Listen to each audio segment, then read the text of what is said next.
আয়নার সামনে দাঁড়িয়ে নিজেকে নিপুণভাবে পর্যবেক্ষণ করে যাচ্ছে মেয়েটা। শাড়ির আঁচলের ধার দিয়ে ক্ষতস্থানগুলো আবছা দেখা যাচ্ছে। শাড়ির আঁচলটা ফেলে দিতেই তার ক্ষতস্থানগুলো সেই বীভৎস রাতের স্মৃতিগুলোর প্রমাণ দেবে। গলার নিচ থেকে কোমর অবধি ক্ষতস্থান শুকিয়ে গেলেও রেশ রয়ে গেছে। অনেক কষ্টে প্রাণে বেঁচে গিয়েছিল সে। পুরনো বাড়িটার এই একটা রুমে সাক্ষী হয়ে রয়েছে তার কান্না, আর্তনাদ, মনের গহীনে লুকিয়ে থাকা কষ্টের। একজন বলেছিল, ভালোবাসা জিনিসটা কারো কারো কাছে অমৃত, তো কারো কাছে বিষ। মেয়েটার ক্ষেত্রে ভালোবাসা জিনিসটা বিষে পরিণত হয়েছে। একটা নামী পরিবারের অন্তরালে দাবার খেলার গুটি ছিল সে। 4 মাস পরও কথাগুলো মনে পড়লে চোখের নোনা পানি ধারা বাধা মানতে চায় না। পেটের দিকে নজর পড়তেই সামলে নেয় নিজেকে সে। আজ 18 সপ্তাহ চলতো যদি বাচ্চাটা বাঁচানো যেত। বাঁচার আশাটুকু শেষ হয়ে গেছে। এখন শুধু অয়ন শিকদারের মুখোমুখি হবার পালা। চোখ মুছে নিজেকে শান্ত করতে করতে বলে উঠল, মৃত মানুষ ফিরে আসে না, প্রাপ্তিও আর ফিরে যাবে না শিকদার ভিলাতে। প্রাপ্তি সেই রাতে মারা গিয়েছে। জন্ম নিয়েছে খুশবু। খুশবু কাঁদবে না। তাকে যে ফিরতে হবে শিকদার ভিলায়। এতদিন যে অয়ন শিকদার তার জীবন নিয়ে খেলেছে, তাকে এখন শাস্তি দেবার পালা। অপরদিকে সন্ধ্যা 7টা বাজে। বইয়ের মতন সাজানো হয়েছে শিকদার ভিলাকে। এঙ্গেজমেন্ট বলে কথা। শহরের সবচেয়ে জাঁকজমক সাজসজ্জা করা হয়েছে আজ ভিলাকে। নামি দামি সকল লোকেরা জমা হবে আজ এখানে। মহিমা শিকদার নিজে সব তদারকি করছেন।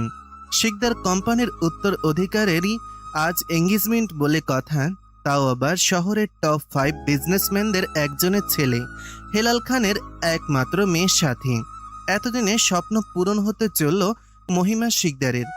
অন্ধকার রুমের এক কোণায় প্রাপ্তির একটা ছবি হাতে বসে আছে অয়ন। বাহিরের সাজসজ্জা কিছুই তাকে স্পর্শ করতে পারছে না। 4টা মাস পাগলের মতন খুঁজেছে প্রাপ্তিকে, কিন্তু তার ছায়াকেও খুঁজে পায়নি সে। এক পাশে কিছু মদের বোতল, আর এক পাশে প্রাপ্তির ছবি, তার লেখা শেষ নোটটা, তার প্রেগন্যান্সি রিপোর্ট, আর মাঝে অয়ন। সব মেনে নিলেও এখনো প্রাপ্তির মৃত্যুটাকে মেনে নেয়নি অয়ন।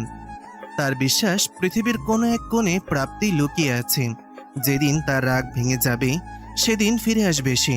দরজায় কড়া নাড়ায় বিরক্ত হয়ে চেঁচিয়ে বলে ওঠে অয়ন, আমার ঘরে কেউ ঢুকবে না, মানা করেছি তো একবার। কেন আসো তোমরা? আজ তোমাদের জন্য আমার মায়াবতী আমার কাছে নেই। আমার বাচ্চার বেড়ে ওঠা আমি দেখতে পাচ্ছি না। আর কি চাই তোমাদের? সব ফেরত দিয়ে দিয়েছি তো, কি চাই? অয়ন, আমি আবরার, আমাকে অন্তত আসতে দে। কি দেখতে এসেছো? আজ আমার এনগেজমেন্ট অয়ন, প্লিজ আজ অন্তত পাগলামি করিস না। অয়নের জবাব না পেয়ে দরজা ঠেলে ভেতরে প্রবেশ করে আবরার। ঘরে একটা উটকো গন্ধ যেন ভেতরটাকে নাড়িয়ে দিতে সক্ষম। লাইট অন করতেই অয়নের মুখে বিরক্তির ছাপ ফুটে ওঠে। অন্ধকার যার চিরসঙ্গী, তার কি আলো পছন্দ হবে? চোখ কুচকে মুখ খিচে জিজ্ঞাসা করল, কি চাই তোমার এখানে? দাদিজান অপেক্ষা করছে, তারা চলে এসেছে। একটা কথা বলবো ভাই, তোমার থেকে দুর্ভাগা আমি আমার লাইফে দেখিনি। অবশ্য আমিও যে কম তা নয়। দেখো না, আমি আমার পুরো পরিবার পাওয়া সত্ত্বেও একটা ভুল বোঝাবুঝির জন্য হারিয়ে ফেলেছি। তবে আমি জানতামই না আমার একটা অংশ প্রাপ্তির মাঝে রয়েছে। জানলে আমি তাকে মাথায় করে রাখতাম, নিজ থেকে আলাদা হতে দিতাম না। অথচ তুমি সব জেনে বুঝে নিজের পরিবারটা হারিয়ে ফেলছো। তোমার একটা ভুল, এখন একটি রক্ত মাংসের মানুষ। তুমি জানো তোমার একটি ছেলে আছে, অথচ তুমি কখনো তার মুখে বাবা ডাকটি শুনবে না। আমি কি যাইনি রাইসার কাছে? আমি কি চাইনি আমার পরিবারটা থাকুক? কিন্তু পেলাম কোথায়? হারিয়ে গেল রাইসা আমার ছেলেটিকে নিয়ে। সত্যি বলো তো, তুমি কি রাইসা আপুর জন্য তার কাছে গিয়েছিলে? হুম, তুমি মহিমা শিকদারের কথায় ছেলেটিকে ছিনিয়ে নিতে গিয়েছিলে। আচ্ছা, এই পাওয়ার প্রতিপত্তির জন্য তুমি ওই নিশি মেয়েটিকে বিয়ে তো করবে, কিন্তু ভালোবাসতে পারবে তো? তুমি নিজেও জানো রাইসা আপুর মতো ভালো তোমাকে কেউ বাসতে পারবে না। আমরা হয়তো ভালোবাসার যোগ্য নই, তাই তো ভালোবাসার উষ্ণতা পেয়েও আমরা দুজন হারিয়ে ফেলেছি। তুমি জেনে বুঝে হারিয়েছো, আমি না জেনে। হা হা হা। যাও, আজ তোমার বিশেষ দিন বলে কথা, আমাকে এর মধ্যে টেনো না। আমি আমার প্রাপ্তিকে নিয়ে ভালো আছি। আবরারের মুখে কথা নেই। অয়ন তো ভুল কিছুই বলেনি, সব পেয়েও হারিয়ে ফেলেছে। রাইসাকে এতটা কষ্ট দিয়ে ফেলেছে যে এখন তার ক্ষমা পাবে কিনা তাও জানে না। আবরার অয়নকে তার ছেলে এবং রাইসার কথা বলেছিল, তখন নিজেকে স্বাভাবিক রাখতে পারেনি সে। নিজের ছেলেকে দেখার আকুলতায় ভুল করে ফেলেছে সে। মহিমা শিকদারকে ফোন করে সাথে সাথে জানায় এই খুশির খবর, কিন্তু মহিমা শিকদার এতটা স্বার্থপর হবে এটা কল্পনা তো আনেনি আবরার। অয়নে সবকিছু ছেড়ে দেবার পর মহিমা শিকদার আবরারকে পুনরায় শিকদার কোম্পানির দায়িত্বে সঁপে দেন, যার জন্য আবরারকে সোজা সাপটা জানিয়ে দেন।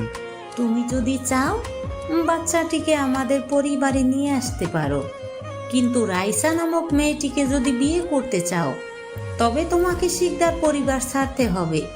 আমি চাই না ওই মেয়ে আমার পরিবারে বউ হয়ে আসুক। অয়নকে নিয়ে আমার কোনো কালে মাথা ব্যথা ছিল না, কিন্তু এখানে তোমার ব্যাপার। আমার আপন নাতের বউ একজন চরিত্রহীন মেয়ে, যে কিনা বিয়ের আগে মা হয়ে যায়। এমন মেয়ে হবে এটা আমি মানব না। এখন তুমি ভেবে নাও কি করবে। কিন্তু আমিও তো একই ভুল করেছি দাদিজান। ছেলেরা টুকটাক ভুল করেই থাকে, এটা এত বড় ব্যাপার না। আর আমার মতে ছেলেটাকে তোমার কাছে আনাই ভালো, তাহলে তোমার ডিভোর্সের নাটকটা আরো শক্তপোক্ত হবে। রাইসা মেয়েটিকে কিছু টাকা দিয়ে দাও, তাহলেই তো হবে। কিন্তু আমি বুড়ো হয়েছি, এত চাপ আমি নিতে পারবো না। ভেবে দেখো তুমি। আবরারকে এই কঠিন সিদ্ধান্তটা স্বার্থপরের মতো নিতে হয়। যখন রাইসাকে এই ব্যাপারে সে জানায়, তখন থেকে রাইসা আব্রাহামকে নিয়ে পালিয়ে যায় শহর থেকে।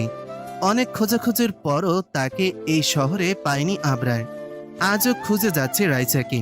একটা শেষ জায়গা আছে, কিন্তু সেখানে রাইসাকে পাবার পসিবিলিটি না পাওয়ার সমান। আবরার আজ নিজের সাথে চোখ মেলাতে পারছে না। আজ যদি অয়নের মতন বুকের পাটা থাকতো, সব ছেড়ে ছুড়ে চলে যেত রাইসার কাছে, কিন্তু সেটা তার নেই। সে দাদিজানের হাতের পুতুল। রাইসাকে তার জীবনে ফেরাতে হলে নিজের জায়গায় শক্ত হতে হবে। দাদিজানের হাত থেকে পুতুল নাচের দড়িটা কেড়ে নিতে হলে নিজেকে লোহার মতন শক্ত করতে হবে, যাতে ভারের টানে দড়ি ছিঁড়ে না যায়। এখন এই এঙ্গেজমেন্টের মিথ্যা নাটকটা তাকে চালিয়ে যেতেই হবে, কিন্তু বিয়ে অবধি এই নাটক গড়াতে দেবে না সে। তার জীবনে যদি কোনো নারী আসে, সেটা রাইসা ব্যতীত আর কেউ হবে না। এখন অনেক কাজ বাকি, রাইসাকে পাওয়া বাকি, নিজের পজিশন প্রতিপত্তি বাড়ানো বাকি। আচ্ছা, রাইসা যদি জানে এই এঙ্গেজমেন্টের কথা, তবে কি ও আরো ভুল বুঝবে আবরারকে? অনুষ্ঠান শুরু হয়ে গেছে। নিশি আর আবরার মুখোমুখি দাঁড়ানো। মহিমা শিকদারের মুখে হাসি ধরছে না। নিশি মেয়েটা যথেষ্ট আধুনিক একটা মেয়ে, লেখাপড়া শেষে বাবার ব্যবসায় জয়েন করেছে। এমন একটা মেয়ে তো চায় নিজের নাতিবউ হিসেবে মহিমা শিকদার। আবরার যেন কাঠের পুতুলের মতন দাঁড়িয়ে আছে, তার কোনো আগ্রহ নেই এই মিথ্যা অনুষ্ঠানে। নিশির বান্ধবীরা রিং নিয়ে আসলে রিং সেরেমনি শুরু করেন মহিমা শিকদার। প্রথমে আবরারের হাতে রিং পরিয়ে দেয় নিশি। এবার আবরারের পালা। যেই না আবরার রিং পরাতে যাবে, অমনি ফোনটা বেজে ওঠে। রিং রেখে ফোনে কথা বলতে ব্যস্ত হয়ে পড়ে আবরার। নিশির ব্যাপারটা একদম ভালো লাগেনি।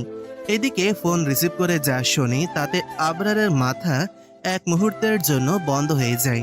অপর পাশ থেকে আবরারের অ্যাসিস্ট্যান্ট জিহান বলে, স্যার, রাইসা ম্যামকে খুঁজে পাওয়া গেছে, কিন্তু উনি ভালো নেই স্যার।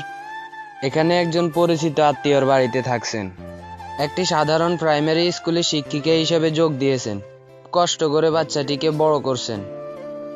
ছেলেটির বয়স 7 মাস হতে চলেছে। এখানে সবাই জানে উনি বিধবা। আর সেদিন ওনাকে উত্ত্যক্তও কম করা হয়নি। মাটি কামড়ে এখানে পড়ে রয়েছেন। এখানে ওনার আত্মীয় ছাড়া কেউ থাকে না। উনি প্রায় 55 বছরের একজন মহিলা। ওনার আপন বলতে কেউ নেই। তাই রাইসা ম্যামকে এখানে থাকার পারমিশন দিয়েছেন। স্যার, এখন আমরা কি করব? রাইসাকে যাতে কেউ কোনো রকম ডিস্টার্ব না করে সেটা দেখার দায়িত্ব তোমার। আমি খুব দ্রুত চিটাগাং আসছি। বলে ফোনটা রেখে দেয় আবরার। আজ রাইসাকে এত কিছু সহ্য করা লাগছে, এটা শুধুমাত্র তার জন্য। সেদিন যে ভুল করেছিল আজ সেই একই ভুল সে করবে না। চোখ দুইটা মুছে স্টেজে চলে গেল সে। আবরারকে দেখে মহিমা চৌধুরীর হাসি কিছুটা মলিন হয়ে গেল। তিনি আজ করতে পেরেছেন সামনে আবরার কি করতে যাচ্ছেন। মাইকটা হাতে নিয়ে আবরার ডিসক্লেয়ার করে দিল, আপনাদের দামি সময় নষ্ট করার জন্য আন্তরিকভাবে দুঃখিত। সামনে এমনটা যাতে না হয় সেটাই চেষ্টা করব। আজ এঙ্গেজমেন্টটা হবে না, উই আর সরি। যাওয়ার সময় অবশ্যই খেয়ে যাবেন। Thank you. আবরারের ডিক্লারেশনের পর মহিমা চৌধুরী যখন তাকে কিছু জিজ্ঞাসা করে, সে পাশ কাটিয়ে নিজের রুমে চলে যায়। তাকে প্যাকিং করতে হবে। রাইসাকে একবার যেহেতু খুঁজে পেয়েছে, আর হারাতে দেবে না সে। আবরারের এতটা উদ্ধত্ত দেখে রাগে ফুঁসছেন মহিমা শিকদার। কোনোভাবে হেলাল খানকে বুঝিয়ে শান্ত করলেন তিনি। এতদিনের বন্ধুত্বের খাতিরে উনিও শান্ত হয়ে গিয়েছেন, কিন্তু আবরারের তার সাথে কথা না বলে এমন সিদ্ধান্ত নেওয়াতে অনেক অখুশি হলেন মহিমা শিকদার। রাত 11টা। আবরার, অয়ন এবং মহিমা শিকদার মুখোমুখি বসে রয়েছেন। অয়নের অনিচ্ছা থাকা সত্ত্বেও আবরারের কথায় এই মিটিংয়ে রাজি হয়েছে। নীরবতা ভেঙে মহিমা বেগম বলে উঠলেন, হুট করে কি এমন হলো যে আমার মান সম্মানের তোয়াক্কা না করেই তুমি এই প্রোগ্রামটা নষ্ট করে দিলে? তুমি জানো আমি কতটা অপমানিত হয়েছি? হেলাল আমাকে সম্মান করে, তাই কিছু বলেনি। এখন কি আমি জানতে পারি কি এমন হয়েছে? আমি কাল চিটাগাং যাচ্ছি। ওখানে একটা খুব বড় ইস্যু হয়ে গেছে। আমাদের প্রজেক্ট অর্ধেক কাজেই থেমে গেছে। তাহলে সেটা অয়ন হ্যান্ডেল করবে। তাতে কি খুব কিছু যায় আসবে? যায় আসবে। মানুষের জানা উচিত শিকদার কোম্পানির মালিক আমি, অয়ন নয়। এই 1 বছরেরও বেশি আমি ছিলাম না। সবাই অয়নকেই এই কোম্পানির হেড মেনে নিয়েছে। আমি যেন কিছুই পারি না। আমি চাই এই ইস্যুটাকে আমি হ্যান্ডেল করি। আপনার যদি এতে আপত্তি থাকে আমি কিছু বলবো না। মহিমা শিকদার আবরারের কথা শুনে মনে মনে খুশি হন। তার মুখে প্রশান্তির হাসি ফুটে ওঠে। অপরদিকে অয়নের মুখেও বাঁকা হাসি ফুটে ওঠে। অয়ন খুব ভালো করে বুঝতে পারে প্রজেক্টের জন্য এভাবে ছুটে যাওয়ার মানুষ আবরার নয়। আবরার আবার বলে ওঠে, এতদিন অয়ন এখানে সামলে এসেছে, এতেও কোনো বড় ইস্যু এখানে নেই। তাই এই 1 মাস অয়ন সামলাতে পারবে। আপনি 2 মাস সময় ওনাদের কাছে নিয়ে নেন। আমার উপর ভরসা রাখেন, আমি আপনার বিশ্বাস ভাঙবো না। এই না হতো আমার নাতি। আমি ওনাদের সাথে কথা বলে নিব। আর অয়নকে বলে রাখি, ভেবে নাও এখানে দায়িত্ব তোমাকে দেওয়া হচ্ছে বলে তুমি সব সিদ্ধান্ত নিতে পারবে। এই 1 মাস তুমি আবরারের সাব ইউনিটি হিসেবেই থাকবে। মহিমা শিকদারের কথা শুনে মুচকি হেসে অয়ন বলে, আমি তো সবসময় ভাইয়ের সাবস্টিটিউটই ছিলাম, এত ভাববেন না। আমার যদি আর কোনো কাজ না থাকে আমি কি রুমে যাব?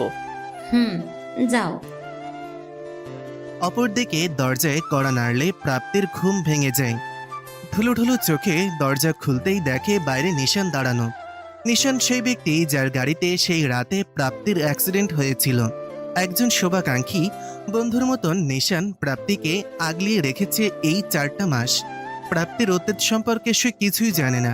প্রাপ্তি যখন বেঁচে উঠেছিল তখন তার অতীত জানার অনেক চেষ্টা করেছিল নিশান, কিন্তু প্রাপ্তির একটাই কথা, তার কিছুই মনে নেই। তাই আর ঘটায়নি সে। তার নাম দেয় খুশবু। অনেকদিন যাবৎ প্রাপ্তির জন্য চাকরি খোঁজার চেষ্টা করে গেছে সে, কিন্তু পারেনি। তাই নিজের বাড়িতে একটা রুম ভাড়া দেয় তাকে। নিশানের মা বাবা খুশবুকে নিজের মেয়ে হিসেবে ভালোবেসে এসেছে। অসহায় মেয়েটা তাদের ছেলের গাড়ির নিচে পড়ে নিজের বাচ্চাকেও হারিয়েছে। বাচ্চার আশা এতটুকুও ছিল না। উপরওয়ালার হাতে ধরে বাঁচিয়ে দিয়েছে তাকে। নিশান এত রাতে আসার মতন লোক না। হুট করে এত রাতে তাকে দেখে খুবই অবাক হয় প্রাপ্তি। আপনি এত রাতে? তোমাকে ডিস্টার্ব করার জন্য সরি। আসলে আমার এক বন্ধুর ফোন এসেছিল। তোমার চাকরির ব্যবস্থা সে করে দিতে পারবে, কিন্তু তোমাকে ঢাকা যেতে হবে। আমার কোম্পানি আনলিমিটেড এর মেইন অফিসে একটা পোস্ট ফাঁকা আছে। আমার বন্ধু ওখানে চাকরি করে। ও তোমার সিভি জমা দিয়ে দিয়েছে। ওরা পরশু ইন্টারভিউ নেবে। তুমি কি যাবে? আচ্ছা, আমার কোনো সমস্যা নেই। এমনিতেও আমি ঢাকা যেতে চেয়েছিলাম। অতীতের কিছু প্রশ্নের উত্তর যে আমার চাই। তোমার কি কিছু মনে পড়েছে? না, তবে ওখানে যেহেতু আমার অতীত, তাই সেখানে গেলেই উত্তরগুলো পাবো। বেশ, আমি কাল তোমাকে নিয়ে যাব। এতদিন আমাকে আশ্রয় দেবার জন্য ধন্যবাদ। এটা আমার দায়িত্ব ছিল। আচ্ছা, একটা কথা জিজ্ঞেস করবো? করুন। তোমার হাজবেন্ডকে যদি খুঁজে না পাও তুমি কি তোমার জীবন নতুন করে শুরু করবে না? আমি জানি না, আমার প্রশ্নের উত্তরগুলো না পাওয়া অবধি আমি সত্যি জানি না কি করব। এতদিন তোমাকে বলিনি, তবে আজকে কিছু জিজ্ঞেস করবো, উত্তর দেবে? জি বলুন। যদি কোনোদিন অতীতকে প্রত্যাখ্যান করো, তবে কি আমি তোমাকে ভবিষ্যতে মানতে পারবো? আজ উত্তর দিতে হবে না, তুমি ভেবেচিন্তে উত্তর দিও। আমি কিছু ভাবিনি এই ব্যাপারে। প্লিজ ভেবে দেখো। বলে নিশান বেরিয়ে যায়। প্রাপ্তি তখনও সেখানে দাঁড়িয়ে রয়েছে। যতই অয়নের প্রতি রাগ অভিমান জমে থাকুক, সে অয়নের জায়গা কাউকে দিতে পারবে না। অয়ন হয়তো তাকে ভুল বুঝে অন্য কাউকে নিজের জীবনে জায়গা দিয়েছে, ধুমধাম করে এঙ্গেজমেন্ট করেছে, কিন্তু প্রাপ্তি এখনও তার মনের গহীনে অয়ন নামক মানুষটাকে পুষে রেখেছে। সেই অয়নের সাথে বোঝাপড়া এখনো বাকি যে। কিছু প্রশ্নের উত্তর পাবার সময় চলে এসেছে, শুধু সময়ের অপেক্ষা। 2 দিন পর সকাল 9টার মধ্যে স্কুলে ঢুকতে হবে রাইসাকে। আব্রাহামকে রেখে যেতে মন চায় না, মাত্র বসা শিখেছে ছেলেটা, কিন্তু উপায়ন্তর না পেয়ে চাকরিটা করতেই হবে। রেশমা আন্টি এই বিপদে থাকার জন্য ছাদ দিয়েছেন এই কত। ছেলে আর নিজের ভরণ পোষণের খরচটা তো তারই চালাতেই হবে। শরীরটা দিন দিন খারাপের দিকেই যাচ্ছে। প্রেগন্যান্সির সময় থেকে কিছু কমপ্লিকেশন রয়েই গিয়েছে। মাঝে মাঝে ভয় হয় ছেলেটাকে একা করে না দিয়ে না ফেরার দেশে চলে যাবে না তো সে। না না, এসব কি ভাবছে? এখনো কত দায়িত্ব বাকি। চিকিৎসা করাতে হবে, কিন্তু টাকাও তো লাগবে। এখন বিভিন্ন টেস্ট করতেই 10,000 টাকা পকেট থেকে খসে পড়ে। রেশমা বেগমের কাছে ছেলেকে বুঝিয়ে দিয়ে স্কুলের দিকে রওনা দেবে রাইসা। দরজা খুলে বের হতেই পা জমে গেল তার। দরজার বাইরে সেই মানুষটা দাঁড়ানো, যার কাছ থেকে পালাতেই এই দূরের শহরে ছেলেকে নিয়ে বহু কষ্টে জীবন কাটাচ্ছে সে। আবরার রাইসাকে প্রায় বছরখানেক পর দেখছি। গোল গোল চেহারার ফর্সা মেয়েটা যেন হাড্ডিসার হয়ে গেছে। আজ তার চোখে নেই সেই ঔজ্জ্বল্য, চোখের নিচের কালি যেন নির্ঘুম রাতের বর্ণনা দিচ্ছে। একপাশে বেনুনি করে কালো শাড়ি পরিহিতা নারী একসময় সকল হাসির কারণ ছিল তার, অথচ আজ এই নারীর সকল কষ্টের কারণ সে। তার জন্য এই নারীটাকে সকল প্রকার বঞ্চনা মুখ বুজে সহ্য করতে হয়েছে। আবরার 2 কদম এগিয়ে রাইসার সামনে এসে দাঁড়ায়। রাইসা এখনো চুপটি করে দাঁড়িয়ে আছে। মনের মধ্যে কিছু ভয় জড়তা মনের মধ্যে উকি দিচ্ছে। তবে কি আব্রাহামকে কেড়ে নিতে এত দূর চলে এসেছে সে? আবরার নীরবতা ভাঙতেই বলে উঠল, কেমন আছিস রাইসু? কথা বলবি না? ভয় নেই, ছেলেকে নিতে আসিনি, বরং মা ছেলে দুজনকেই একসাথে নিয়ে যেতে এসেছি। বড্ড দেরি করে ফেলেছি, তাই না রে? অনেক ভুল করেছি, হয়তো সেই ভুলের ক্ষমা হয় না, কিন্তু এই 1টা বছর আমি যা বুঝেছি তা হলো আমার তোকে দরকার, খুব করে দরকার। তুই যে আমার রক্তে মিশে আছিস রাইসা, আমার তোকে ছাড়া চলবে না। এই কয়েক মাস পাগলের মতো খুঁজেছি তোকে, আমি সেদিন বাধ্য ছিলাম, আজ নই। আমি তোর কাছ থেকে আব্রাহামকে কখনো কেড়ে নিব না, আমার যে আমার পুরো পরিবার চাই। রাইসু প্লিজ একটা সুযোগ দে, আমি নিজেকে তোর যোগ্য করে তুলব, তোকে কোনো কষ্ট পেতে দিব না, প্লিজ রাইসু। এতক্ষণ চুপ করে আবরারের কথা শোনা যাচ্ছিল রাইসা। এতদিনের কষ্টগুলো যেন তাজা হয়ে উঠেছে আবরারকে দেখে। আবরার যে কথাগুলো বলল, কথাগুলো শোনার প্রতীক্ষা এতগুলো বছর সে করেছে। চোখ থেকে না চাইতো সোডিয়াম আর পটাশিয়াম ক্লোরাইড মিশ্রিত জল গড়িয়ে পড়ছে। এটা অতীব খুশিতে নাকি সদ্য তাজা হওয়া মনের ক্ষততে, এটা বুঝতে পারছে না রাইসা। খুব কষ্টেই নিজেকে সামলিয়ে বলে ওঠে, সময়টাও ঠিকমতো বলতে পারলি না।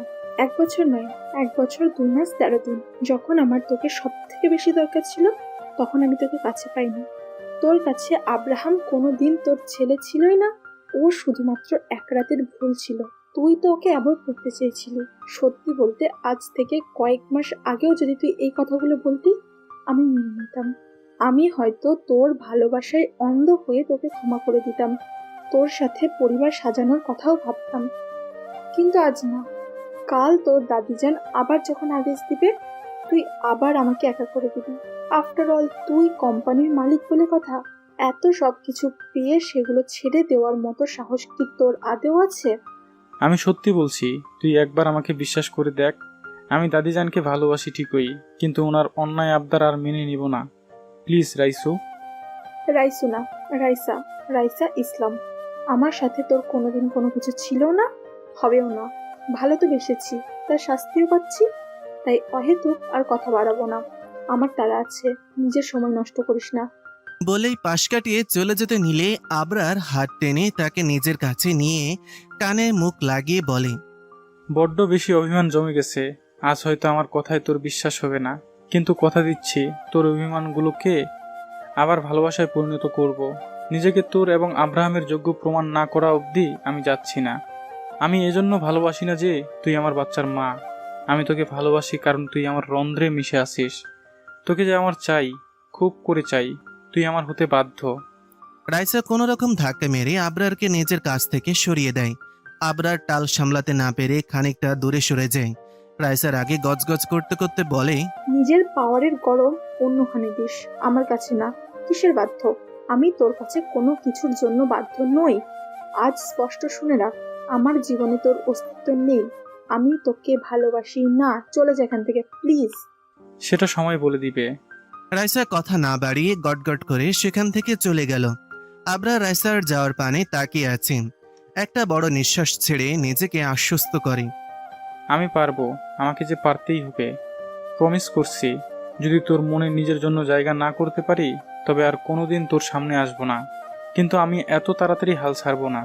এক সপ্তাহ পর সকাল 10টা একটা জরুরি কাজের জন্য অয়ন স্বামীর সাথে দেখা করতে এসেছে। মাসখানেক হয়ে গেছে অয়ন স্বামীর সাথে দেখা করেনি। এখানে এসে জানতে পারে স্বামীর আপাতত দেশে নেই, যে কারণে স্বামীর বড় ভাই আশফির সাথে মিটিংটা কমপ্লিট করতে হবে। আবরারের অবর্তমানে আনোয়ার কোম্পানি অ্যান্ড লিমিটেডের সাথে প্রজেক্টটা অয়নকে কমপ্লিট করতে হবে।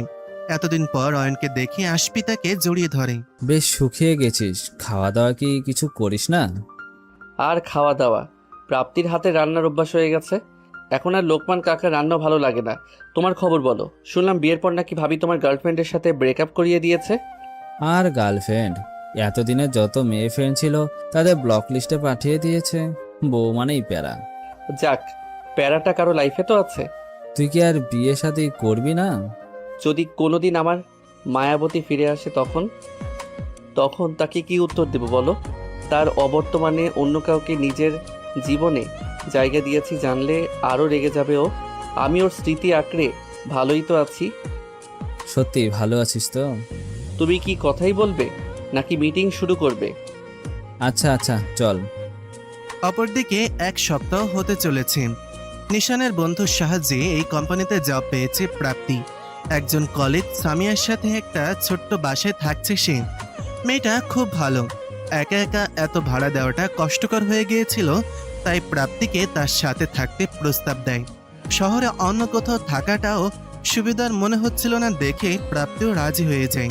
প্রতিদিনের মতন নিজের ডেস্কে বসে কাজ করছিল, তখন প্রাপ্তির সিনিয়র এসে জানায়, খুশবু, তোমাকে বস ডাকছে মিটিং রুমে। কাল যে তোমাকে ফাইলটা দিয়েছিলেন ওটাও সাথে নিয়ে যেও। ফাইলটা কমপ্লিট হয়েছে। বস তো ক্লায়েন্টের সাথে মিটিংয়ে আছেন, এখনই কি যাব আমি? হ্যাঁ, ফাইলটা ক্লায়েন্ট দেখতে চেয়েছে, তুমি গেলে বুঝবে। ঠিক আছে। মিটিং রুমে দরজার বাইরে দাঁড়িয়ে থেকেই প্রাপ্তি বলল, may I come in sir? আরে খুশবু, ভেতরে আসো। ফাইলটা ভেতরে ঢুকতেই প্রাপ্তির হাত জমে গেল। মাথাটা মুহূর্তেই ফাঁকা হয়ে গেছে। ভেতরে বসে থাকা মানুষটা যে তার খুব পরিচিত। 4 মাস পর মানুষটাকে দেখছে সে। আর যার কাছে এত কিছু প্রশ্নের উত্তরের অপেক্ষায় এই শহরে তারই আগমন। সেই মানুষটার সাথে অতর্কিতে তার দেখা হয়ে যাবে এটা তো জানা ছিল না। মানুষটা বড্ড শুকিয়ে গেছে। যে চোখের ভাষা একসময় বিশ্বাস করে ভালোবেসেছিল তাকে, আজ সেই চোখ যেন গর্তের কোঠরে চলে গেছে। লোকটাকে দেখে আজকেও মায়া লাগছে। যার রাগ জেদে পুরো ঘর কাঁপত, আজ বড্ড শান্ত লাগছে লোকটাকে। তার জীবনে তো নতুন মানুষ চলে এসেছে, তবে কেন এতটা উদাসীন লাগছে তাকে? আশফির কণ্ঠস্বর ঘোর ভাঙায় প্রাপ্তির। দরজায় দাঁড়িয়ে আছো কেন? ভেতরে আসো, ফাইলটা ওনাক দাও। অরণ্যের দিকে ইশারা করে। জি স্যার। এতক্ষণ মাথা নিচু করে থাকলেও প্রাপ্তির বলা জি স্যার যেন ভেতরটাকে নাড়িয়ে দিয়েছে অয়নের। বারংবার প্রাপ্তিকে পাবার আশা এতটাই নিরাশ করেছে যে আজ আবার সেই আশাটুকু পুনরায় সজাগ করতে মন চাইছে না। চোখ তুলে যদি দেখে মানুষটা ভুল, তখন কি করবে? মস্তিষ্কে প্রাপ্তির কথা এতটাই গেঁথে গেছে যে নিজেই নিজের পৃথিবী থেকে আলাদা করিয়ে ফেলেছে। সারাক্ষণ মনে হয় আশেপাশে প্রাপ্তের ছায়া ঘুরে বেড়াচ্ছে। নিজেকে খুব কষ্টে সামলে নিয়েছে সে। আবার আশাহত হবার মতন মনের জোর আর নেই যে। তবুও মাথা উঁচিয়ে সামনে বসে থাকা মানুষটার দিকে তাকায় সে। মানুষটা যে আর কেউই নয়, প্রাপ্তি, তার মায়াবতী।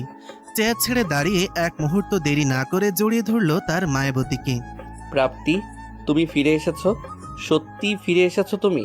কেন ছেড়ে গিয়েছিলে আমায়? তোমার রাগ হয়েছিল আমার উপর, আমায় বকতে পারতে। তুমি যা শাস্তি দিতে আমি মাথা পেতে নিতাম।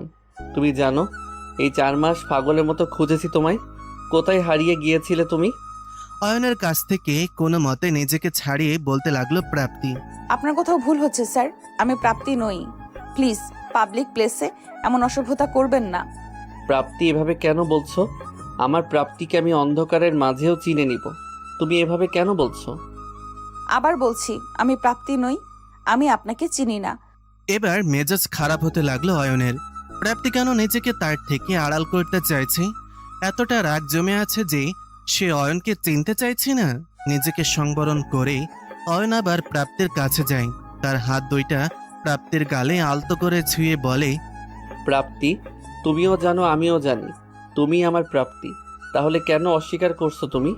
রাগ হচ্ছে বলতে পারো। এভাবে আমাদের সম্পর্কটা অস্বীকার তো করো না।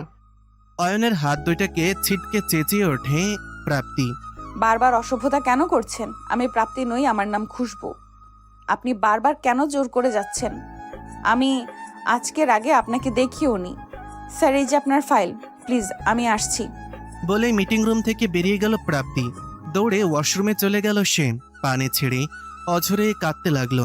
সে তো চেয়েছিল এই মানুষটার সাথে জীবন কাটাতে, চলেও গিয়েছিল। ফিরে আসতে কি চেয়েছিল? কিন্তু এই মানুষটার জীবনে তো অন্য কারো আগমন ঘটে গেছে। কেন ফিরবে সে? 1 সপ্তাহ আগে তার এঙ্গেজমেন্টও হয়ে গেছে। তাহলে আজ তাকে দেখে এতটা অনুনয় কেন করছিল? তাকে কেন দেখে মনে হচ্ছিল মানুষটা ভালো নেই? গোলক দাদার মধ্যে নিজেকে যেন আউলিয়ে ফেলছে প্রাপ্তি। অপরদিকে নিজেকে কিছুতেই শান্ত করতে পারছে না অয়ন। তার মায়াবতী তাকে চিনতে চাইছে না। অয়নকে উত্তেজিত দেখে আশপি মিটিং রুম ফাঁকা করে ফেলে। অয়নের কাঁধে হাত রেখে তাকে বলে, তোর কথা ভুল হচ্ছে, মেয়েটি প্রাপ্তি নয়, ওর নাম খুশবু। এই 1 সপ্তাহ হয়েছে ও এখানে জয়েন করেছে। ও তো ঢাকাতেও থাকে না, তোর কথা ভুল হচ্ছে। দুজন মানুষ এক চেহারার কিভাবে সম্ভব ভাই? সেই প্রশ্ন যে আমাকেও ভাবাচ্ছে না তা নয়। এর শেষ আমি দেখে ছাড়বো। তুমি শুধু আমার একটি কাজ করে দিবে। বল কি কাজ?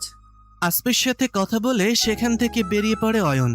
ডেস্কে সে জানতে পারে শিকদার কোম্পানির প্রজেক্টের দায়িত্ব প্রাপ্তিকে দেওয়া হয়েছে। প্রাপ্তি খুব ভালো করে জানে এটা কার কারসাজি। তবে নিজেকে দুর্বল করবে না সে। অয়নকে এবার আর বিশ্বাস করবে না সে। প্রজেক্টের কাজ করতে করতে রাত 11টা বেজে যায় প্রাপ্তির। একে তো সামিরা চলে গেছে, ওপরে রাত। এই রাতে একা একা বাসায় যাবে কিভাবে, এটা নিয়ে একটা চিন্তায় পড়ে গেল প্রাপ্তি। অফিস থেকে বের হতেই কেউ একজন পেছন থেকে প্রাপ্তির মুখ চেপে ধরে। প্রাপ্তি কিছু বোঝার আগেই কালো কাপড় দিয়ে চোখ মুখ বেঁধে তাকে একটা গাড়িতে ওঠানো হয়। প্রাপ্তি সর্বোচ্চ চেষ্টা করে গোঙাতে লাগলো। বেশ কিছু সময় পর গাড়িটা কোথাও থামলো। প্রাপ্তিকে টানতে টানতে কোথাও নিয়ে ধাক্কা মেরে অচেনা লোকটা। তাল সামলাতে না পেরে মেঝেতে পড়ে যায় প্রাপ্তি। অচেনা লোকটা তখন প্রাপ্তিকে চেপে ধরে, তার ওপর ভর ছেড়ে দেয়। লোকটার গরম নিঃশ্বাস যেন প্রাপ্তির ভেতরটাকে পুড়িয়ে দিচ্ছিল। নিজেকে ছাড়ানোর চেষ্টা করো যখন ব্যর্থ প্রাপ্তি নিজেকে আর সংযত রাখতে পারে না। মুখের গোঙানি ক্রমশ বেড়েই চলেছে। অচেনা মানুষটা প্রাপ্তির গলায় জোরে একটা কামড় দিতেই ব্যথায় কুকড়ে ওঠা প্রাপ্তি তারপর প্রাপ্তিকে রেখে সেখান থেকে বেরিয়ে যায়। বেশ কিছুক্ষণ কোনো সাড়া শব্দ না পেলে প্রাপ্তি নিজের চোখ ও মুখের বাঁধন খুলে ফেলে। আশেপাশে শুনশান নীরবতা, কেউই নেই। আশেপাশে কাউকে দেখতে না পেয়ে খানিকটা স্বস্তির নিঃশ্বাস ফেলে প্রাপ্তি উঠে দাঁড়াতেই যাবে, পাশে একটা চিরকুট পেয়ে খুবই অবাক হলো সে। চিরকুট খুলতেই নজর পড়ে, আবার দেখা হবে। প্রথমে ভেবেছিল এইরকম কাজ অয়নই করতে পারে, কিন্তু হাতের লেখাটা অচেনা। যদি অয়ন না হয় তবে কে হতে পারে? আগেও অয়ন তাকে পাগল প্রমাণ করতে নানা রকম জঘন্য প্ল্যান করেছে। এবারও কি এমন কিছু করেছে? অবাক্যর ব্যাপার, জায়গাটা একটা দোকান বা তার বাসার পাশের গলিতে। অচেনা লোকটা তাকে এখানে কেন নিয়ে আসলো? যদি তার কোনো খারাপ মতলব থাকতো তবে তো নীরব কোনো জায়গায় নিয়ে যেতে পারতো। মাথাটা বড্ড ব্যথা করছে। তখন পড়ে যে মাথায় বেশ জোরে আঘাত পেয়েছে সে, হাঁটুও খানিকটা ছিলে গেছে। খুব কষ্টে বাড়ির পানে রওনা দিল। বাসায় পৌঁছে ফ্রেশ হয়ে বারান্দার গ্রিল ধরে দাঁড়ালো প্রাপ্তি। গলার জায়গাটা এখনো জ্বলছে। নিজেকে শান্ত করাটা এখন খুব জরুরি হয়ে পড়েছে। কিছুতেই নিজেকে শান্ত করতে পারছি না। আজ অয়নকে দেখে মন বারবার চাইছিল যা হয়েছে ভুলে যা, মানুষটা ভালো নেই। কিন্তু 4 মাস আগে ঘটে যাওয়া ঘটনা তাকে বারংবার অয়নের প্রতি ঘৃণা বাড়িয়ে দিচ্ছে। মানুষের ভেতর কত রূপ থাকে সেটা বোঝা যে খুব কঠিন। সোডিয়াম লাইটের আলো প্রাপ্তির অতীতের কালো দাগ যেন আরো স্পষ্ট করে তুলেছে। প্রাপ্তি তো ফিরে যেতে চেয়েছিল, কিন্তু সে পথ অয়ন নিজেই বন্ধ করে দিয়েছিল। অ্যাক্সিডেন্টে যখন বাচ্চাটা হারিয়ে প্রাপ্তি নিঃস্ব, তখন বাচ্চার তাগিদে খড়কুটোটুকু জড়িয়ে ধরতে চেয়েছিল। নিজের ভঙ্গুর সম্পর্কটাকে নতুন রূপ দিতে চেয়েছিল সে, কিন্তু তার হলো কই। অয়নকে ফোন দিয়েছিল, তখন একটা মেয়ে কণ্ঠস্বর ফোনটা রিসিভ করে। প্রাপ্তি কিছু বলার আগেই মেয়েটা বলে, হ্যালো, কে বলছেন? অয়ন বাথরুমে আছে, আমাকে বলতে পারেন। হ্যালো অয়ন, বের হও, কেউ তোমাকে ফোন করছে। কে ফোন করেছে? জানি না, চুপ করে আছে। রেখে দাও, গুরুত্বপূর্ণ সময়ে শুধু ফাউল রং নাম্বারে ফোন আসে। রেখে দাও আর তুমি এখানে আসো। আচ্ছা। ফোনের অপর পাশে অয়ন আর মেয়েটার কথোপকথন শুনে অয়নের প্রতি ভালোবাসাটুকু শূন্য হয়ে যায়। সে তো ভালোই আছে, শুধু শুধু তার জীবনে অনাকাঙ্ক্ষিত ব্যক্তি হয়ে ফিরে যাবার তো দরকার নেই। হয়তো তার প্রয়োজন অয়নের জীবনে ফুরিয়ে গেছে, থাক সে তার নিজের মানুষকে নিয়ে। প্রাপ্তি না হয় মরে গেছে সারা জীবনের জন্য। সেদিনের পর থেকে প্রাপ্তি নিজ আত্মসত্তাকেও প্রকাশ করতে দেয়নি। অয়ন ও তার পরিবার বহুবার তাকে তার অতীত সম্পর্কে জানতে চেয়েছে, কিন্তু প্রাপ্তি লুকিয়ে গেছে। তবে মনের মাঝে হাজার প্রশ্ন উকিঝুঁকি দেয়। কেন অয়ন প্রাপ্তির সাথেই এমন করেছে? যদি একটা বাচ্চার প্রয়োজন ছিল তবে প্রাপ্তি কেন? আর কত মেয়ে রয়েছে যারা টাকার বিনিময়ে সব করতে রাজি। কেন অয়ন প্রাপ্তির জীবনটাকেই ছাড়খাড় করতে চলে এলো? অতীতের কথা মনে পড়তেই চোখ ভিজে এসেছে। কাল সকালে ওই মানুষটাকে আবার দেখতে হবে। মাথা ব্যথাটা তীব্র থেকে তীব্রতর হচ্ছে। কখন যে ঘুমের দেশে পাড়ি দিয়েছে প্রাপ্তির নিজেরও হুঁশ নেই। অপরদিকে রাত 3টা। আব্রাহামের কান্নায় ঘুম ভেঙে গেছে রাইসার। বাচ্চাটার খুব জোরে জোরে কাঁদছে। সচরাচর এভাবে আব্রাহাম কখনোই কাঁদে না। মাথায় হাত রাখতেই চমকে ওঠে রাইসা। গা জ্বরে পুড়ে যাচ্ছে বেচারার। এত রাতে কোথায় যাবে, কি করবে, কিছুই মাথায় কাজ করছে না তার। দৌড়ে রেশমা বেগমের ঘরে যায়, তাকে ঘুম থেকে জাগায়। রাত 3টায় ছেলেকে কোথায় নিয়ে যাবে বুঝতে পারছে না সে। রাইসার উত্তেজনা শান্ত করতে রেশমা বেগম বললেন, আচ্ছা রাইসা, শান্ত হও, কিছু হবে না, আমি ড্রাইভ করে নিয়ে যাচ্ছি দরকার হলে। সরি আন্টি, আপনাকে এত রাতে এইভাবে হয়রানি করার জন্য। আব্রাহাম আমার সব আন্টি, আমি ওকে ছাড়া সত্যিই কিছু ভাবতে পারি না। ইটস ওকে, চলো আমি চাবি নিয়ে আসছি। বাইরে বের হতেই একটা কালো গাড়ি দেখে অবাক রাইসা। গাড়িটা আবরারের, তার মানে বান্দা এখনো যায়নি। বিগত 7 দিন লোকটা গাড়ি নিয়ে তার বাড়ির সামনেই বসে থাকে। সকাল সন্ধ্যা এইভাবে রাইসার সামনে ঘুরঘুর করে উত্ত্যক্ত করাই এই বান্দার মূল উদ্দেশ্য। যেন আঠার মতন লেগে আছে রাইসার সাথে সে। রাইসা রেশমা বেগমকে হন্তদন্ত হয়ে বের হতে দেখে গাড়ি থেকে বেরিয়ে আসে আবরার। আজকাল রাতগুলো নির্ঘুম কেটে যায় তার। রাইসাকে এক ঝলক না দেখলে ঘুমেরা যেন তার কাছে আসতেই চায় না। রাইসার উদ্বিগ্ন মুখখানা তাকে জানান দিয়েছে কিছু একটা গুরুতর ঘটেছে। রাইসাকে প্রশ্ন করলে কোনো উত্তর পাবে না এটা তার অজানা নয়, তাই সরাসরি রেশমা বেগমকে প্রশ্ন করে সে। রেশমা বেগম আব্রাহামের শারীরিক অবস্থার কথা সব খুলে বলে আব্রাহামকে। আব্রাহাম এক মুহূর্তের জন্য দেরি না করে বলে, আন্টি আপনি বাসায় থাকুন, আমি নিয়ে যাচ্ছি ওদের। আন্টি, ওকে বলে দিন আমার এবং আমার বাচ্চার কারোর দয়ার দরকার নেই। আন্টি এটা জেদের সময় নয়, ওকে বলুন প্লিজ গাড়িতে উঠতে, it will be fast. Aunty, আমি বললাম তো আমাদের কারোর দয়ার দরকার নেই। এত আহ্লাদ এতদিন কোথায় ছিল? প্লিজ আন্টি, দেরি হয়ে যাচ্ছে। চুপ করবে তোমরা? বাচ্চার জ্বর 102 ডিগ্রি আর তোমরা পড়ে আছো নিজেদের জেদ নিয়ে। এই রাতে আবরারের সাথে যাওয়াটাই সেভ হবে রাইসা। আমার এজ হয়েছে, আমি এতটা দ্রুত হয়তো নিতে পারবো না। প্লিজ জেদ করো না, নাও গো। অগত্যা বাধ্য হয়ে আবরারের সাথেই হাসপাতালের দিকে রওনা হয় রাইসা। হাসপাতালের করিডোরে দাঁড়িয়ে আছে তারা। ভেতরে ডাক্তার আব্রাহামকে দেখছেন। আব্রাহামের অসুখটা প্রায়ই হয়, তবে এই 1 মাস তার কোনো সমস্যা হয়নি। রাইসা চিন্তিত মুখে এক কোণায় দাঁড়িয়ে আছে। আবরার তাকে নিপুণ দৃষ্টিতে দেখে যাচ্ছে। এই মেয়েটার কত রূপ! 1 বছর আগে মেয়েটা ছিল বেখেয়ালি প্রাণোচ্ছল একটা নারী, যাকে দেখলে তার মনে হাজারো রঙের মেলা লাগত। হ্যাঁ, তখন এই অনুভূতিগুলোকে ঠিক কি বলে সেটা জানতো না, অথচ আজ সেই নারী তার বাচ্চার মা। নিজের শরীরের কথা চিন্তা না করে হাসপাতালের করিডোরে পাংশু মুখে দাঁড়িয়ে আছে। ডাক্তার সিদ্দিক হোসেনের ডাকে ধ্যান ভাঙে আবরারের। জি বলেন।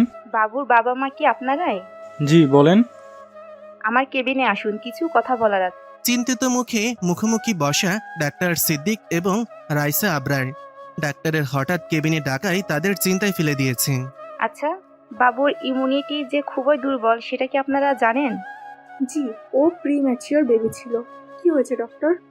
আপনারা বাবা মা, তাই আপনার কাছ থেকে কিছুই লুকাবো না। বাবুর হার্টে কিছু কমপ্লিকেশনস আছে। আমার যতদূর ধারণা, বাবুর প্রিম্যাচুরিটি এবং ম্যালনিউট্রিশনের কারণে হার্টের প্রবলেমটা হয়েছে। আমি কিছু টেস্ট করিয়েছি, কাল রিপোর্ট আসবে, তাহলে আরো ক্লিয়ার হতে পারবো। ওর যখন বার্থ হয়েছিল কিছু কমপ্লিকেশন ছিল, কিন্তু ডক্টর তো বলেছিল এভরিথিং ইজ অলরাইট। তাহলে আসলে এসব প্রবলেমগুলো তখন হয়তো ধরা পড়েনি, ধীরে ধীরে প্রকাশ পাচ্ছে। আর বাবু বার্থ টাইমে সিরিয়াস ম্যালনিউট্রিশনে ভুগেছে। প্রিম্যাচুরিটির জন্য এর প্রবলেমগুলো আরো সিরিয়াস রূপ নিয়েছে। এখন এটার চিকিৎসা কি ডক্টর? দেখুন, বেবি অনেক ছোট, 7 মাস বয়সে বাইপাস করা পসিবল নয়। তবে কালকে রিপোর্টস আসলে আমি মেডিসিন দিতে পারি। আর ওর বয়স 6-7 হলে বিদেশে নিয়ে হার্টের একটা ছোট অপারেশন করলে হবে, ইফ নেসেসারি। ডোন্ট ওয়ারি, আল্লাহ এত মাসুম বাচ্চার কিছু হতে দিবে না ইনশাল্লাহ। তবে হ্যাঁ, বাবুকে কোনো রকম মেন্টাল স্ট্রেস দেওয়া যাবে না, এটা মাথায় রাখতে হবে।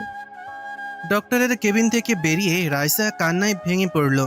আব্রাহাম তার একমাত্র বাঁচার আশা। এতটুকু বাচ্চার শরীরের এই অবস্থা শুনে কিছুতেই নিজেকে শান্ত রাখতে পারছে না সে। আবরার আজ একজন হতভাগ্য বাবা। আজ তার ভুলের জন্য তার ছেলে এতটা কষ্ট পাচ্ছে। সবকিছুর জন্য একমাত্র সেই দায়ী। এতটুকু বাচ্চার নাকি হার্ট ডিজিজ, না জানি কত কষ্ট তাকে বয়ে বেড়াতে হচ্ছে। রাইসার অবস্থা দেখে ভেতরে ভেতরে ক্ষতবিক্ষত হয়ে যাচ্ছে সে। কেবিনের বাইরে থেকে উকি মারলে আব্রাহামের মাসুম চেহারা দেখতে পারে আবরার।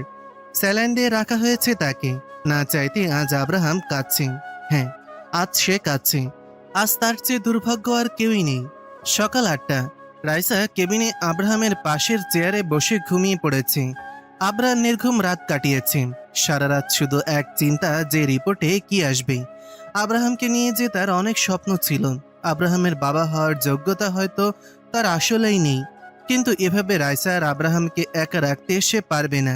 যেভাবেই হোক তাদের দুজনকে তার সাথে নিয়ে যাবে। দরকার হলে সেকেন্দার ভিলা ছাড়তেও সে রাজি। সূর্যের এক ফলে রোদ মুখে পড়তেই ঘুম ভেঙে যায় রাইসার। চোখ খুলতেই দেখতে পায় আব্রাহামকে আদর করছে আবরার। এই দৃশ্যটা এতদিন শুধু কল্পনাই করেছে, তবে আজ তা বাস্তবতায় পরিণত হয়েছে। চুপটি করে ছেলেটা বাবার আদর খাচ্ছে। ভোরের দিকে ছেলেটার জ্বর কমেছে। এখন স্যালাইন খুলে দিয়েছে। আচ্ছা, আব্রাহামের তো অধিকার বাবার ভালোবাসা পাওয়ার। নিজের রাগ জেদের জন্য কি আব্রাহামকে তার বাবার থেকে দূরে করে দিচ্ছে? ডাক্তার বলেছেন কোনো মেন্টাল প্রেশার ওকে দেওয়া যাবে না। আব্রাহামের ভবিষ্যতের কথা ভেবেও আবরারকে দ্বিতীয় সুযোগ দেওয়া উচিত রাইসার। রাইসাকে ভাবতে দেখে আবরার জিজ্ঞাসা করে, কি ভাবছিস? আব্রাহামকে নিয়ে ভাবিস না, আমি আসি তো, কিচ্ছু হতে দিব না আমার বাচ্চার। তোর সাথে কিছু কথা ছিল। বল, শুনছি। এতদিন আমরা দুজন অনেক স্বার্থপরতা দেখিয়েছি। এবার কি আমাদের বাচ্চার জন্য সবকিছু ভুলে নতুন করে সব শুরু করতে পারি? আব্রাহামের একটা কমপ্লিট ফ্যামিলি দরকার, যা আমি একা কখনোই দিতে পারবো না। আর তুই যদি ওকে শুধু আপন করে নিতে চাস, সেটা তো রাজি। আমি শুধু ওর হ্যাপিনেস চাই। আমাদের সম্পর্কে আছেই তো এই একটা সুতো। ওর যদি কিছু হয়ে যায় আমাদের কিছুই থাকবে না। ওর জন্য না হয় আবার একটু চেষ্টা করি।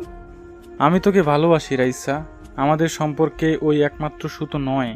আমি জানি হয়তো আমি তোর জন্য পারফেক্ট নই, কিন্তু আমি আমাকে বদলে নিব, দেখিস।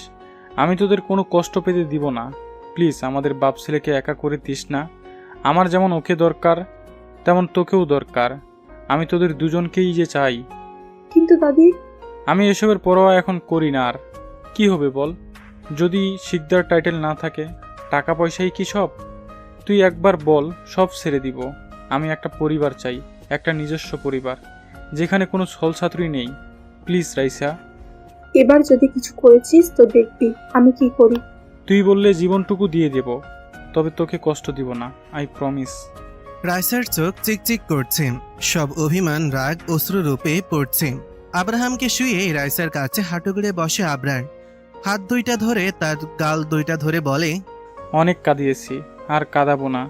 এই মুক্তকণার দাম যে অনেক, এত ক্ষতি করা যায়? রাইসা আর না পেরে আবরারের বুকে মুখ লোকায়। এটা যে তার সবচেয়ে প্রশান্তির জায়গা। আজ সে তার ভালোবাসার মানুষটাকে পেয়েছে। আবরারও পরম যত্নে তার ভালোবাসাকে আগলিয়ে ধরেছে। অপরদিকে প্রাপ্তির মনটা খসখস করছে। কেন যেন মনে হচ্ছে কেউ তাকে ফলো করছে, কিন্তু পেছনে কেউই নেই। বারবার পেছন ফিরলে কাউকে দেখতে পাচ্ছে না সে। তবে অচেনা লোকটা তার পিছু নিয়েছে। অফিস যাওয়ার জন্য রিক্সা খুঁজে যাচ্ছে, কিন্তু কোনো রিক্সা না পাওয়ায় হেঁটে মোড় পর্যন্ত যেতে হচ্ছে তাকে। রাস্তায় হাঁটার সময় বারবার মনে হচ্ছে কেউ তার পিছু নিয়েছে। এবার মনে হচ্ছে মানুষটা তার খুব কাছে চলে এসেছে। আপনি এখানে? কেন বলো তো, আমি আসতে পারি না? দেরি না করে পেছনে ফিরে দেখতে পায় নিশান পেছনে দাঁড়িয়ে আছে। হুট করে নিশানকে দেখে প্রথমে প্রাপ্তিও চমকে ওঠে। প্রাপ্তিকে ঘাবড়ে যেতে দেখে নিশান জিজ্ঞাসা করে, খুশবু, তুমি কি ঠিক আছো?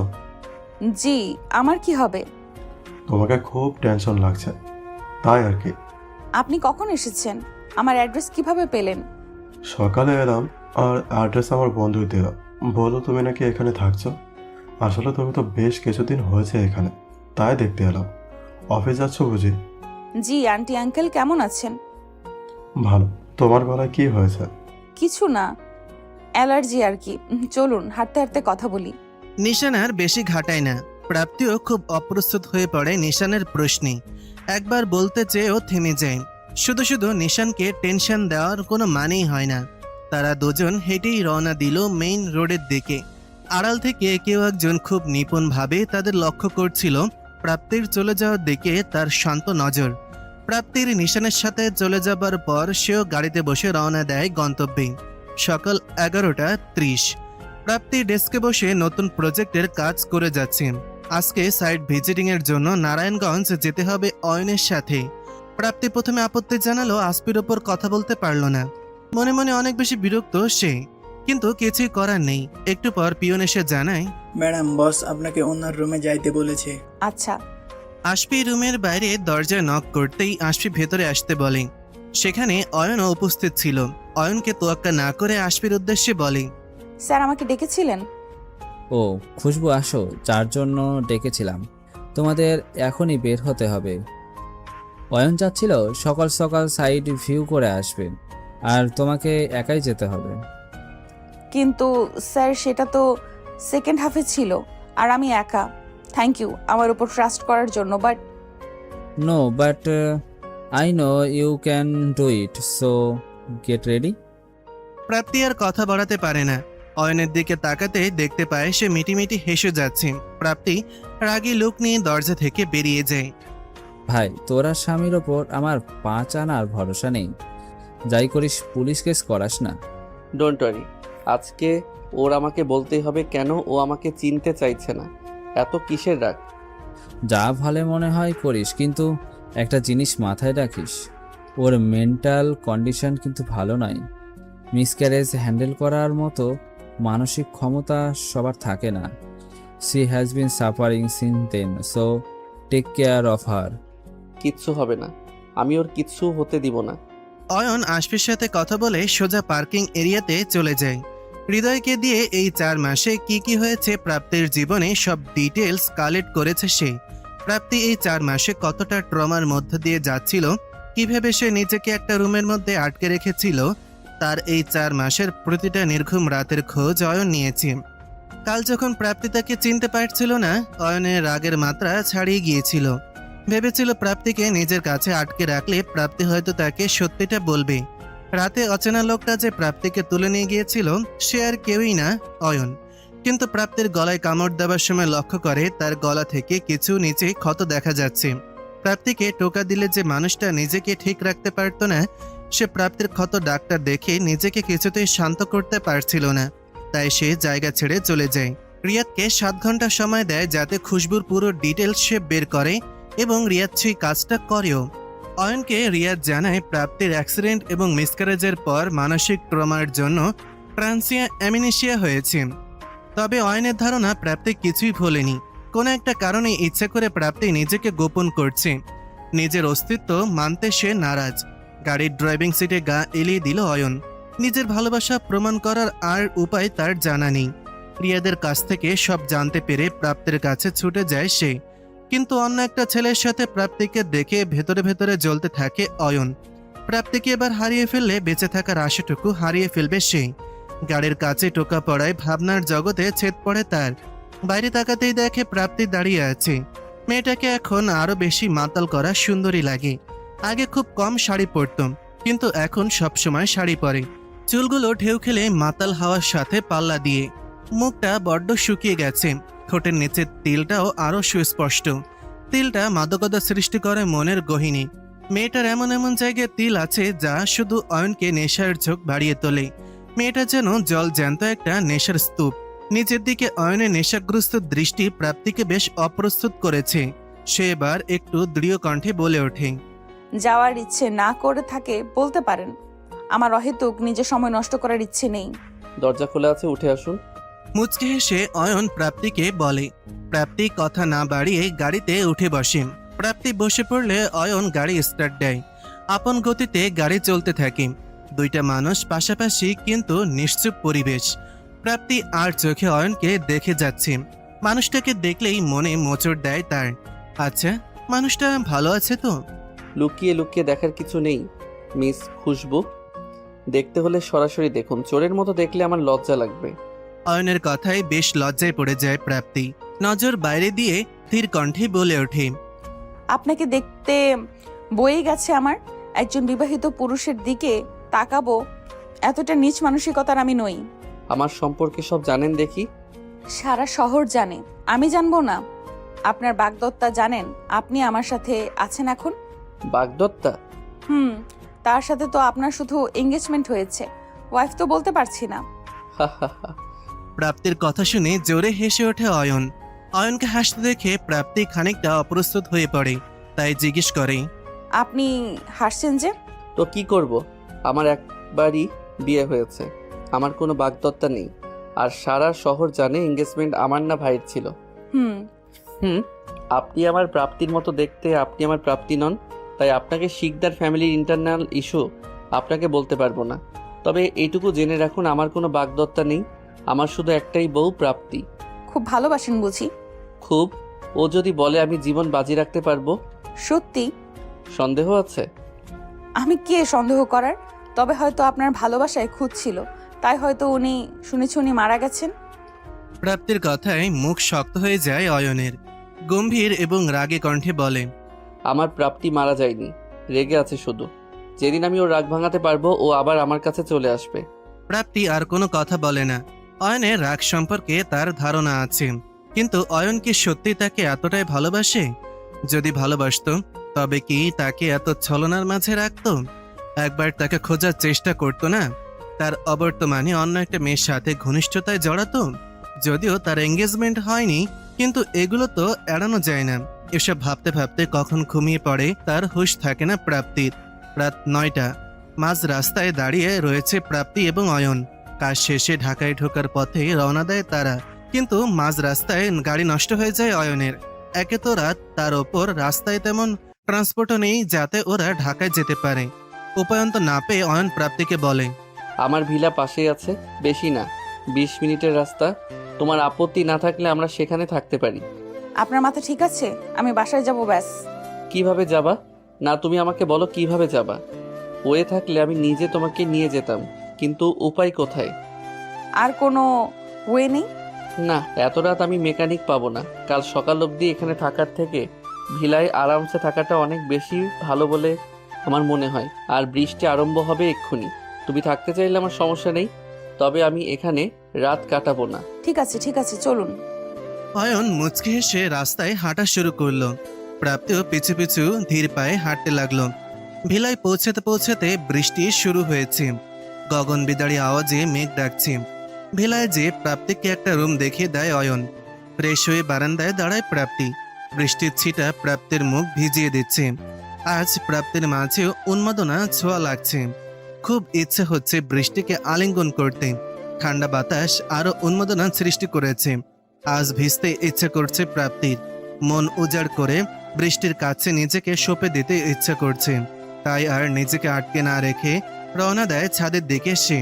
বেশ কিছুক্ষণ ভেজার পর এক জোড়া উষ্ণ হাত তাকে পেছন থেকে আলিঙ্গন করে। শীতল শরীরে উষ্ণ হাতটা যেন ভালোবাসার উষ্ণতা বাড়িয়ে প্রাপ্তির প্রতিটা লোম কষে পৌঁছে দিচ্ছে। পিছন ফিরে দেখে নেশাগ্রস্ত চোখে অয়ন তাকে দেখছে। অয়নের কাছে প্রাপ্তিকে কোনো অপসরা চেয়ে কম লাগছে না। ভেজা ঠোঁট জোড়া ছুঁয়ে দেওয়ার অদম্য ইচ্ছা তাকে মাতাল করছে। মাঝে মাঝে পুরুষের পক্ষে নিজেকে আটকে রাখা বড্ড কঠিন। নিজেকে সামলানোর ব্যর্থ চেষ্টায় অয়ন হার মেনে নেয়। প্রাপ্তিও যেন একটা ঘোরের মাঝে আছে। আজ বৃষ্টি যেন মাতাল করে তুলছে দুইটা হৃদয়কে। অয়ন প্রাপ্তিকে নিজের খুব কাছে নিয়ে আসে। শুধু দুজনের হৃৎপিণ্ডের ধুকপুকানি আর প্রকৃতির মাতাল শব্দ শোনা যাচ্ছে। অয়ন প্রাপ্তির কাছে আসতেই জোরে আকাশ ডেকে ওঠে। প্রাপ্তি ভয়ে আরো জোরে অয়নকে জড়িয়ে ধরে। আকাশের গর্জনে প্রাপ্তির বরাবরই ভয়। বজ্রপাতের শব্দ যতই বাড়ছে ততই ভয়ে অয়নের বুকে ছিটিয়ে আছে সে। অয়ন মুচকে হেসে আরো নির্লিপ্তভাবে জড়িয়ে ধরছে প্রাপ্তিকে, যেন ছেড়ে দিলেই পালিয়ে যাবে। আজ 4 মাস পর তার খালে হৃদয় পূর্ণতা পেয়েছে। কিছু সময় পর প্রাপ্তির হুঁশ ফিরে। এতক্ষণ ঘোরের বসে কি করছিল সে? সম্মিত ফিরলে অয়নকে ধাক্কা মেরে চলে যেতে নিলে অয়ন হাত টেনে নিজের কাছে নিয়ে আসে তাকে। কানে মুখ লাগিয়ে বলে, নেশা ধরিয়ে পালিয়ে যাচ্ছ? আমি ইচ্ছে করে করিনি, ছাড়ুন। ছেড়ে দিলেই তো পালিয়ে যাও। এই 4 মাস একা একা জীবনটাকে বইতে বইতে আমি ক্লান্ত, আর পারছি না প্রাপ্তি। আমি শেষবার বলছি, আমি প্রাপ্তি নই, প্রাপ্তি নই। একটা কথা কতবার বলবো, আমি খুশবু। চেঁচিয়ে উঠল প্রাপ্তি। এক নিঃশ্বাসে কথাগুলো বলে চলে যেতে নিলে অয়ন বলে ওঠে, আমি সব জানি প্রাপ্তি। আমার সামনে অন্তত তোমার এই নাটকগুলি করতে হবে না। তুমি প্রাপ্তি, তার সম্পূর্ণ প্রমাণ আমার কাছে আছে। তোমার মিসক্যারেজ হয়েছে। প্রাপ্তি যখন আমাকে ছেড়ে যায় তখন সে প্রেগনেন্ট ছিল। এ থেকে কিছুই প্রমাণ হয় না। তাই সবচেয়ে বড় প্রমাণ তোমার হ্যান্ডরাইটিং। না হয় তুমি প্রাপ্তির মতো দেখতে, তোমার সাথে ওর হ্যান্ডরাইটিংও মিলে যাবে। তাই অহেতুক চেষ্টা করো না। আর এই বাড়িতে তুমি প্রথম এসেছো। তুমি এ বাড়ির প্রতিটা জিনিস এত ভালো করে কি করেছিল? কারণ এই বাড়ির সবকিছু আমার প্রাপ্তির গোছানো, মানে তোমার গোছানো। প্রাপ্তি, আমার দোষটা কোথায় আমি জানি না। এতটা ঘৃণা তুমি কেন করছো? খুনের আসামিকেও একটা শেষ সুযোগ দেওয়া হয় নিজেকে নির্দোষ প্রমাণ করার। অথচ তুমি বিগত 4 মাস ধরে আমাকে শাস্তি দিয়ে যাচ্ছ। আমি জানিও না আমার দোষ কোথায়, তাও তুমি যা শাস্তি দিবে আমি মেনে নিব। প্লিজ আমাকে একা করে চলে যেও না। এতক্ষণ চুপচাপ প্রাপ্তি সব শুনে যাচ্ছিল। চোখ থেকে ক্রমাগত অশ্রুধারা বয়ে যাচ্ছে। প্রাপ্তির রেসপন্স না পেয়ে অয়ন তার কাছে যায়। নিজের দিকে ঘুরিয়ে আলতো করে গাল দুইটা হাত ছুঁয়ে দিয়ে বলে, প্লিজ প্রাপ্তি, আমি ক্লান্ত। এবার তুমি আমায় ছেড়ে চলে গেলে মরে যাব, সত্যি মরে যাব। আমি আপনার বলির বাকরা। আপনি কোনোদিন আমাকে ভালোবাসেননি। আমি জাস্ট একটা বংশবৃদ্ধির টুল। আপনি কি ভেবেছেন আমি কিছুই জানি না? আপনি কোনোদিন আমার কথা ভেবেছেন? প্রথমে ভেবেছিলেন আমি আপনার অ্যাক্সিডেন্টের জন্য দায়ী, তাই আমাকে বিয়ে করেন। আমার সম্মান নষ্ট করেছিল আপনার মূল উদ্দেশ্য। আমাকে পাগল প্রমাণ করার কোনো ওয়ে বাদ রেখেছিলেন। তারপর যখন প্রুফ হলো আমি নির্দোষ, তখন আপনি আমাকে নিজের স্ত্রী হিসেবে এই জন্য মেনে নেননি যে আপনি আমাকে ভালোবাসেন। আপনি আমাকে শুধুমাত্র আপনার উত্তরাধিকারীকে জন্ম দেবার জন্য আপনার বাড়িতে রেখে দিয়েছিলেন। না প্রাপ্তি, তুমি যা ভাবছো তা ঠিক নয়। তাহলে দাদির সাথে আপনার ডিল হয়নি? বাচ্চা হবার পর আমাকে ডিভোর্স দিয়ে দেবেন? বলুন। হ্যাঁ, তখন মহিমা শিকদারকে ঠান্ডা করার জন্য আমি হয়েছিলাম, কিন্তু কিন্তু কি? কোথায় ছিলেন আপনি যখন আমি আইসিইউতে 15 দিন পড়েছিলাম? কোথায় ছিলেন যখন আমার বাচ্চাটিকে বাঁচানো সম্ভব হয়নি? আমি বলি, আপনি তখন আপনার নারী সঙ্গীদের সাথে ব্যস্ত ছিলেন। আমি আজও অনুতাপ করি কেন আপনার সাথে আমার বিয়ে হয়েছিল। আপনি আমার জীবনে না আসলে আমার লাইফে এত কষ্ট থাকতো না। আমি আপনার মুখও দেখতে চাই না। বেশ, তোমার ইচ্ছে যেন পূরণ হয়। আমি তোমার সামনে কোনোদিন আসবো না। তবে একটা কথা জেনে রেখো, এই অয়ন শিকদারের জীবনে শুধু একজন নারী এসেছিল, সে হলো কেবল তুমি। প্রাপ্তি ব্যতীত কোনো নারী আমার জীবনে আসে না। আর শিকদার পরিবারের সম্পত্তিতে আমার কোনোদিন কোনো অধিকার ছিলই না। আমি সব কিছু ছেড়ে দিয়েছি শুধু তোমার জন্য। জানি তোমার বিশ্বাস হবে না, তবুও বলছি, আমি তোমাকে কোনোদিন ঠকাইনি। আমি শুধু তোমাকেই ভালোবেসে এসেছি। যাক, আমার মুখ যেন উপরওয়ালা তোমাকে কোনোদিন না দেখায়, এই কামনাই করি। যদি দেখো, সেটা যেন আমার মরা মুখ হয়। বলেই অয়ন সেখান থেকে বেরিয়ে যায়। প্রাপ্তির কানে এখনো বাজছে অয়নের বলা প্রতিটা কথা, যেন কলিজাতে লেগেছে। কেউ যেন ভোঁতা ছুরি দিয়ে ক্রমাগত আঘাত করে রক্তক্ষরণ করছে। রাগের বশে যা নয় তাই তো সে বলে দিয়েছে। না জানি ভাগ্য তাদের কোন নতুন মোড়ে দাঁড় করাবে। সকাল 6টা। রাতের মেঘ কেটে ভোরের মিষ্টি সকাল প্রকৃতিকে নতুন রূপে সাজিয়েছে, কিন্তু মেঘের ঘন ঘটা প্রাপ্তির জীবনে এখনো ছেয়ে আছে। সারা রাত চোখের দুপাতা এক করতে পারেনি। সত্যি কি অয়নকে ভুল বুঝছে? বারবার অতীতকে মনে করে নোনা জল গাল বেয়ে পড়ছিল। মনটা যে বড্ড বেহায়া, কিছুতেই স্থির হচ্ছে না। কাল রাতের পর থেকে অয়ন একবারও তার সামনে আসেনি। হয়তো তাদের সম্পর্কের ইতি এইখানেই, এটাই তো চেয়েছিল প্রাপ্তি। তবে আজ কেন মনটা খালি খালি লাগছে? কেন বেহায়ার মতন অয়নকে আপন করে নিতে ইচ্ছে করছে? সকাল 9টা। স্থান চিটাগাং। আজ ঢাকার পথে রওনা দেবে আবরার। দাদির সম্মুখীন তার হতেই হবে। আব্রাহামের রিপোর্ট চলে এসেছে। হার্টে ছোট্ট ব্লক ধরা পড়েছে। ডাক্তার সিদ্দিক মেডিসিন দিয়েছেন। যখন 7-8 বছর বয়স হবে তখন যদি ব্লকটা থাকে তবে বাইরে নিয়ে ছোট্ট একটা অপারেশন করাতে হবে। বাবা হিসেবে ছেলের কোনো অযত্ন সে হতে দেবে না। তাই আজই ঢাকা নিয়ে যাবে রাইসা আর আব্রাহামকে। রাইসা যদিও আপত্তি করেছিল, কিন্তু কোনো কথাতেই রাজি হয়নি আবরার। রাইসার সাথে তার মনের দূরত্ব এখনো তেমনই আছে। ক্ষতটা অনেক বেশি, হয়তো দেরি হবে সেটা পূরণে। ঢাকা যে প্রথম কাজ নেসির সাথে বিয়েটা ভেঙে দেওয়া আর রাইসাকে তার স্থান দেওয়া। মেয়েটাকে আর কোনো অসম্মান সহ্য করতে দেবে না আবরার। রাইসার ডাকে হুঁশ ফিরে আবরারের। কি ভাবছিস? কিছু না, প্যাকিং শেষ। আবারও ভেবে দেখ আবরার, আমার মনে হচ্ছে আমাদের ঢাকায় নিয়ে যাওয়াটা ভালো ডিসিশন নয়। নিজের পরিবারকে নিজের কাছে নিয়ে যাওয়াটা আমার মনে হয় না অন্যায়। আর কাল রাতেই আমি জানিয়ে দিয়েছিলাম আমি তোদের ছাড়া ঢাকা ফিরছি না। কিন্তু চুপ, আর যেন একটা কথা আমি না শুনি। রাইসার কাছে সে দুহাত দিয়ে তার গালকে আলতো করে ছুঁয়ে কপালে উষ্ণ পরশ দেয় আবরার। তারপর বলে, ভালোবাসি তোকে, এই শেষবার বিশ্বাস করে দেখ। তোদের নিরাশ করব না, আই প্রমিস। হয়তো তোদের বিলাসিতা দিতে পারবো না, কিন্তু তোদের কোনো কিছু কমতি হতে দেব না। শুধু তুই আমার পাশে থাকবি। সব সময় থাকবো। আমি জানি তুই ঠিক একজন আদর্শ বাবা হয়ে উঠবি। আমি শুধু আদর্শ বাবা নয়, আদর্শ স্বামীও হতে চাই। জানি তোর ক্ষত হৃদয়টায় আবার জায়গা করে নিতে সময় লাগবে, কিন্তু আমি হার মানছি না। আমাকে এই শেষ সুযোগটা দিবি রাইসা? ভেবে বলিস, এইবার কিন্তু আমি কোনো ছাড় দিব না। এই রাইসা কিন্তু অনেক গভীর, তলিয়ে যেতে পারি। সব চলবে, শুধু তোর মাঝে নিজেকে হারাতেও রাজি আমি। রাইসা মুচকি হেসে আবরারকে জড়িয়ে ধরে। আবরারও পরম আদরে তাকে শক্ত করে জড়িয়ে ধরে, যতটা শক্ত করে ধরলে একে অপরের সাথে মিশে যেতে পারে। সকাল 11টা। প্রাপ্তি ফ্রেশ হয়ে নিচে নেমে আসে, কিন্তু অয়নকে কোথাও পায় না। কাজের লোকদের জিজ্ঞাসা করলে তারাও কিছু বলতে পারে না। কিছুক্ষণ পর অজানা নাম্বার থেকে প্রাপ্তির ফোন আসে। ফোনটা ধরতেই গলাটা বেশ পরিচিত লাগে। হ্যালো হ্যালো প্রাপ্তি ম্যাডাম। রিয়াদ। জি ম্যাম, অয়ন স্যারের ফোনটা অফ পাচ্ছি সকাল থেকে। আপনি কি জানেন উনি কোথায়? আমি কিছুতেই ওনার সাথে যোগাযোগ করতে পারছি না। ম্যাম, আপনি কি জানেন উনি কোথায় আছেন? না, আমি জানি না। উনি কি বাসায় যাননি? না ম্যাম, উনি বাসায় যাননি, আর ওনার সাথে যোগাযোগও করতে পারছি না। রিয়াদ, আপনি কি আমার সাথে দেখা করতে পারবেন? জি, কেন বলুন তো ম্যাম। কিছু কথা আছে আপনার সাথে, আপনি ফ্রি হলে আমাকে জানিয়েন। রাখছি। জি ম্যাম। ফোনটা রাখার পর মাথায় হাত দিয়ে বসে পড়ল প্রাপ্তি। মাথা যেন বন্ধ বন্ধ লাগছে। কাজের লোকেরা জানিয়েছে কাল রাতে বাড়ি থেকে বের হয়েছে সে। কোথায় গেছে, কি করছে সেটা রিয়াদ যদি না জানে তাহলে আর কারো পক্ষে জানা সম্ভব না। না চাইতো বিষয়টা ভাবিয়ে তুলছে প্রাপ্তিকে। অয়নের সব থেকে খারাপ দিক ওর রাগের বশে উল্টাপাল্টা কিছু করে ফেলেনি তো? উফ, আর ভাবতে পারছে না প্রাপ্তি।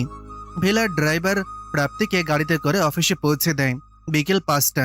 ক্যাফেতে মুখোমুখি রিয়াদ এবং প্রাপ্তি। এখনো অব্দি অয়নের কোনো খোঁজ পায়নি সে। না চাইতো খারাপ চিন্তা ঘিরে রেখেছে প্রাপ্তিকে। রিয়াদ এবং স্বামী দুজন এমন মানুষ যারা অয়নের সকল গোপন তথ্য জানে, অয়নের লাভ লাইফ, বিজনেস লাইফ, সবকিছু। মনের সাথে যুদ্ধ করে আজ ক্লান্ত প্রাপ্তি, তাই রিয়াদের কাছেই সকল প্রশ্নের উত্তর খুঁজে পাবে। ম্যাম, আপনি আমাকে এখানে কেন রেখেছেন? অয়নের সাথে আমার বিয়ের সত্যতা জানতে। কেন অয়ন আমাকে বিয়ে করেছিল, আপনি ছাড়া কেউ আমাকে উত্তর দিতে পারবে না। স্যার আপনাকে বিয়ে করেছিল, তার পেছনে সেই মুহূর্তে একটা কারণ ছিল, তা হচ্ছে প্রতিশোধ। আপনার নামের ফেক অ্যাকাউন্টের কারণে উনি ভেবেছিলেন আবরার স্যারের অ্যাক্সিডেন্টে কোথাও না কোথাও আপনারও দোষ ছিল। আর আপনাকে একটা গোলক ধাঁধার ভেতরে রাখার কারণ দুইটি ছিল, একটি দাদিজান, দ্বিতীয়টি ওই প্রতিশোধ। ধীরে ধীরে স্যার আপনার প্রতি দুর্বল হতে থাকেন। তারপর জানতে পারেন আপনার সাথে আবরার সাহেবের কোনো সম্পর্ক কোনোদিনই ছিল না। আপনার চাচাতো বোন আপনার নামে ফেক আইডি চালাতো। ধীরে ধীরে ধোঁয়াশাগুলি কেটে গেলে উনি সিদ্ধান্ত নেন এই সম্পর্কটাকে আবার জীবন্ত করার। উনি বড় ম্যাডামের সাথে অনেক ঝগড়াও করেছেন। এরপর বড় ম্যাডাম এক শর্তে রাজি হন, সেটা হলো খুব দ্রুত আপনি যাতে কনসিভ করেন। স্যার এটাও মেনে নিয়েছিলেন। তারপর আপনি যে রাতে স্যারকে ছেড়ে চলে যান, সেদিন স্যার আপনাকে সব খুলে বলতে চেয়েছিলেন এবং আপনাকে বিয়ের জন্য প্রপোজ করতে চেয়েছিলেন।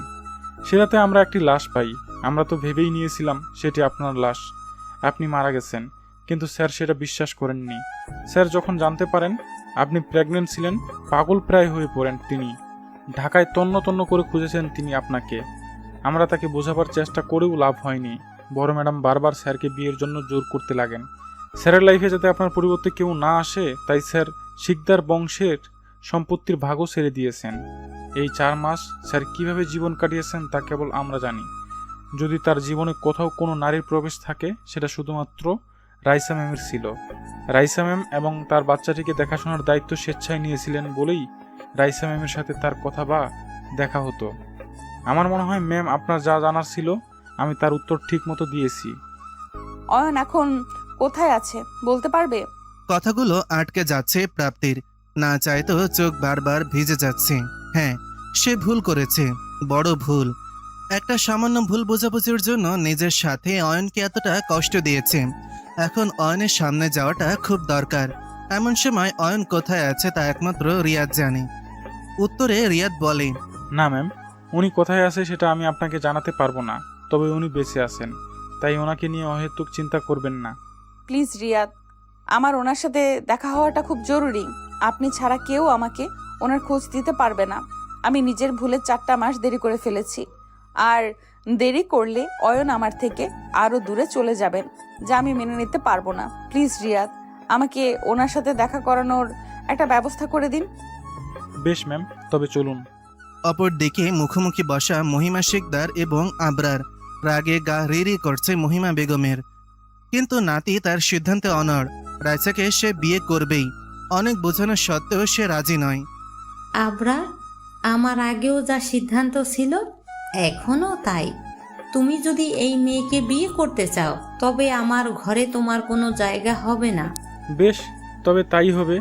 রাইসা, ওনাকে বুঝিয়ে লাভ নেই, এ বাড়িতে আমাদের কোনো জায়গা হবে না। আরেকটা কথা দাদিজান, আপনার সম্পত্তি কিংবা কোম্পানি ছাড়া আমি দিব্যি চলতে পারবো, কিন্তু আমি কিংবা অয়ন ছাড়া শিকদার কোম্পানির কী হাল হবে তা হয়তো আপনি কল্পনাও করতে পারছেন না। আবরার এক মুহূর্ত দেরি না করে রাইসাকে নিয়ে শিকদার ভিলা থেকে বেরিয়ে পড়ে। আগে থেকে তার এটা জানা ছিল বিধায় অয়নের সাহায্যে একটা নতুন কোম্পানি স্টার্ট করে আবরার। এখন বেশ ভালো পজিশনেই নিয়ে গিয়েছে সে কোম্পানিকে, তাই মহিমা বেগমের হুমকিতে তার কিছুই যায় আসে না। রাইসা এবং আব্রাহামকে নিয়ে উত্তরার একটা 2 বেডরুমের ফ্ল্যাটে ওঠে আবরার। এই ফ্ল্যাটটা বিজনেস ক্যারিয়ারে প্রথমে কিনেছিল আবরার। ফ্ল্যাটটা তার নিজের নামে বিধায় এই ফ্ল্যাটটা মহিমা শিকদারের কখনোই কেড়ে নিতে পারবেন না। আব্রাহামকে শুইয়ে দিয়ে বারান্দায় যায় রাইসা। আবরার তখন নিকোটিনের ধোঁয়ায় নিজের চিন্তাগুলোকে উড়াতে ব্যস্ত। আবরারের দিকে নিপুণ দৃষ্টিতে তাকিয়ে থাকে রাইসা। আবরারের দৃষ্টি তখন বাইরের দিকে। হালকা কেশে বলে ওঠে, সিগারেট খাওয়া কিন্তু আমার পছন্দ নয়, আর আব্রাহামের জন্য সিগারেট খাওয়াটা উচিত হবে না। আবরার মুচকি হেসে সিগারেটটা বাইরে ফেলে দেয়। রাইসাকে পেছন থেকে জড়িয়ে ধরে তার কাঁধে থুতনি রাখে সে। বেশ, আজ থেকে নো সিগারেট। তবে নিকোটিনের নেশা যে বড় খারাপ, সহজে কাটানো যায় না। একটা নেশার বদলে এখন তো অন্য একটা নেশা করতে হবে। অন্য নেশা বলতে? তুই জলযন্ত্র নেশার তরি থাকতে এই নিকোটিনের নেশা আমাকে ছুতে পারবে না। কাল সকালে কাজে অফিসে যাব, অয়নকে জানিয়ে দিয়েছি, ওরাই সাক্ষী হিসেবে থাকবে। তাড়াহুড়ো করছিস না? অনেক দেরি হয়ে গেছে, আর দেরি করব না। বড্ড খিদে পেয়েছে। কি আনতে হবে বল, নিয়ে আসছি। তুই যাবি বাজারে? আর কেউ আছে? আচ্ছা, লিস্টে দিচ্ছি। বলে রাইসা ভেতরে চলে গেল। আবরারের মনটা মুহূর্তেই ভালো হয়ে গেছে। আজ সত্যি নিজেকে পূর্ণ লাগছে। অবশেষে তার পরিবার পূর্ণতা পেল। রাত 9টা। অয়নের নিজস্ব গোপন আস্তানার সামনে এসে নামিয়ে দিয়েছে প্রাপ্তিকে রিয়াদ। অয়নের যখন খুব মন খারাপ লাগে তখন সে এখানে আসে। এই আস্তানার খোঁজ কেবল 3 জন জানে, আবরার, সামি এবং রিয়াদ। শহর থেকে খুব দূরে অনাথ আশ্রম, যেখান থেকে দত্তক নেওয়া হয়েছিল তাকে। জায়গাটা মনের খুব কাছে অয়নের। কাল ভিলা ছেড়ে এখানে ছুটে এসেছে সে। ফোন অফ করে নিজেকে একা রুমে আটকে রেখেছিল। রিয়াদ ফোনে না পেয়ে বাধ্য হয়ে এখানে চলে আসে। অনাথ আশ্রমের দায়িত্বে যিনি আছেন তার নাম শমশের। শমশের সাহেব অয়নকে ছোট থেকে দেখে আসছেন।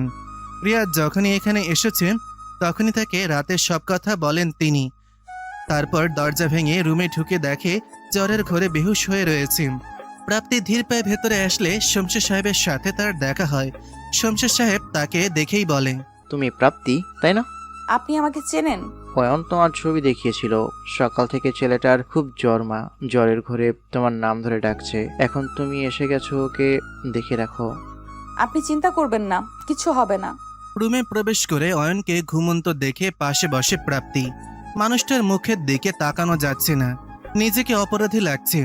সেদিন কেন তার জন্য অপেক্ষা করেনি প্রাপ্তি? নিজের একটা ভুলে আজকে তাদের এই দুজনকে এইভাবে বিক্ষিপ্ত করে দিয়েছে। অয়নের পাশে বসে হাতটা ধরে সারা রাত সেভাবেই কাটিয়ে দেয় প্রাপ্তি। সকাল 7টা।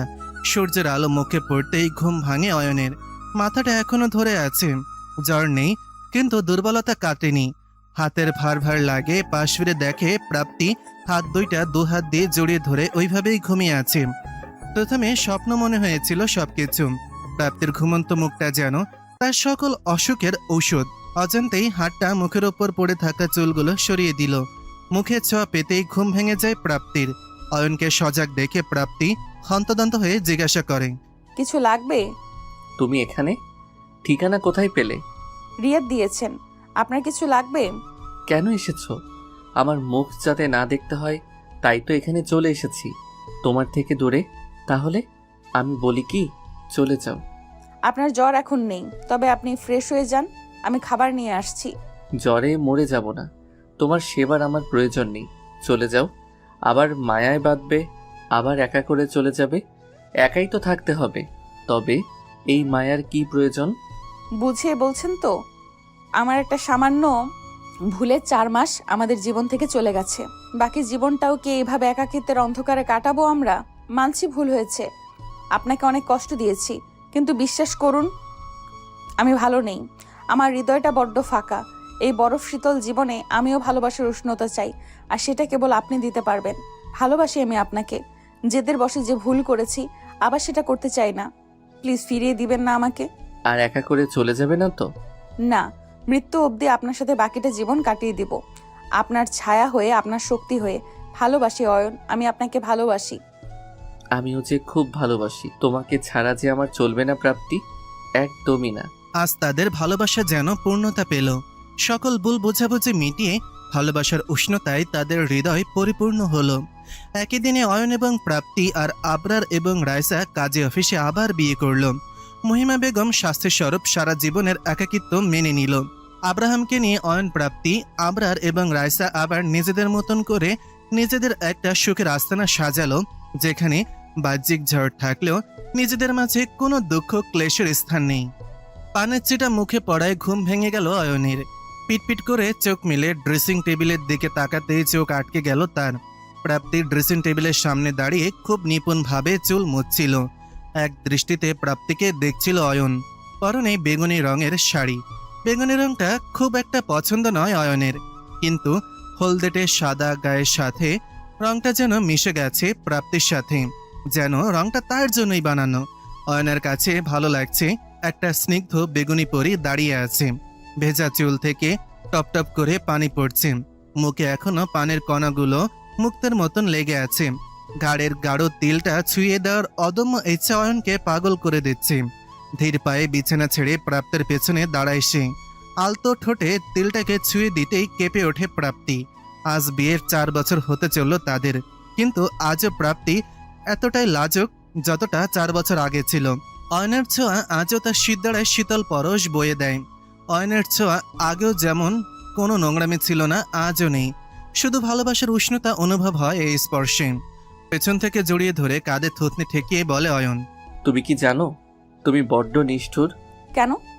আমি প্রতিনিয়ত প্রতি সেকেন্ড নতুন করে তোমার প্রেমে পড়ি। আমি যে তোমাতে আসক্ত হয়ে গেছি প্রিয়তমা, অথচ দেখো তোমার হুঁশই নেই। প্রতিদিন আরও বেশি মাতাল করে তুলছো আমায়। এটা কি উচিত? তাই বুঝি।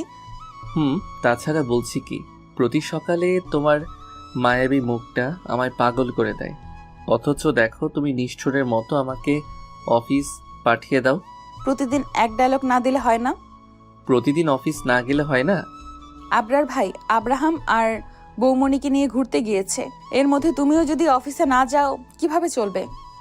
ভাই আছে মজায়, সুন্দর বউ বাচ্চা নিয়ে সেকেন্ড হানিমুনে চলে গেল। এখানে আমি প্রথম হানিমুনেই যেতে পারলাম না। কোথায়? কুয়াকাটা না ঘুরে আসলাম গত মাসে? 2 days 3 nights প্যাকেজ। আর যাই হোক, হানিমুন হয় না, আর ওটা তোমার এক্সিবিশন ছিল। ওখানে তুমি আমাকে কম নিজের ভক্তদের অটোগ্রাফ দিতে ব্যস্ত ছিলে। হয়েছে, আর পাপি লুক দিতে হবে না। আজ তোমার পছন্দের নাস্তা, ভুনা খিচুড়ি আর চুই ঝালের মাংস। রেডি হয়ে যাও, নয়তো অফিসে লেট হয়ে যাবে। তোমার মুখে তুমিটা একদম বুকে যেয়ে লাগে। আর কত মাতাল করবে মায়াবতী? ফ্লার্ট করার স্বভাবটা বদলাবে না। আমি আমার আপন বউয়ের সাথে ফ্লার্ট করছি, থরি না পাশের বাড়ির ভাবির সাথে ফ্লার্ট করতেছি? বলো তো, করা স্টার্ট করি? খুন করে ফেলবো বলে দিলাম। ওকে ওকে খিচুড়ি, আমি আসছি। উফ মার ডালা, আর কতবারই হাসিতে আমাকে খুন করবে? বলেই প্রাপ্তির কপালে উষ্ণ ছোঁয়া দিয়ে ওয়াশরুমে চলে গেল অয়ন। এই 4 বছরে অনেক কিছু বদলে গেছে। আর্টিস্ট হিসেবে প্রাপ্তি দেশে খুব খ্যাতি পেয়েছে। আবরার এবং অয়নের কোম্পানি টপ 10 কোম্পানিতে চলে এসেছে। রাইসাও কোম্পানির ম্যানেজিং ডিরেক্টর হিসেবে জয়েন করেছে। আব্রাহামের হেলথ এখন অনেক প্রোগ্রেসিভ পজিশনে, আর একটু বড় হলে ছোট্ট একটা অপারেশন করলেই হবে। মহিমা শিকদার মারা গেছেন 2 বছর হয়েছে। তার সব সম্পত্তি আবরার দান করে দিয়েছে। প্রাপ্তি আর অয়নের সংসারে কোনো কমতি নেই সুখের। কমতি আছে শুধু একজন নতুন সদস্যের। কিন্তু প্রাপ্তির পক্ষে বাচ্চা নেওয়াটা একটু রিস্কি হয়ে যাবে বলে অয়ন বাচ্চা নিতে নারাজ। বারবার বুঝিও টায়ার্ড প্রাপ্তি, কিছুতেই বাচ্চা নিতে রাজি নয় সে।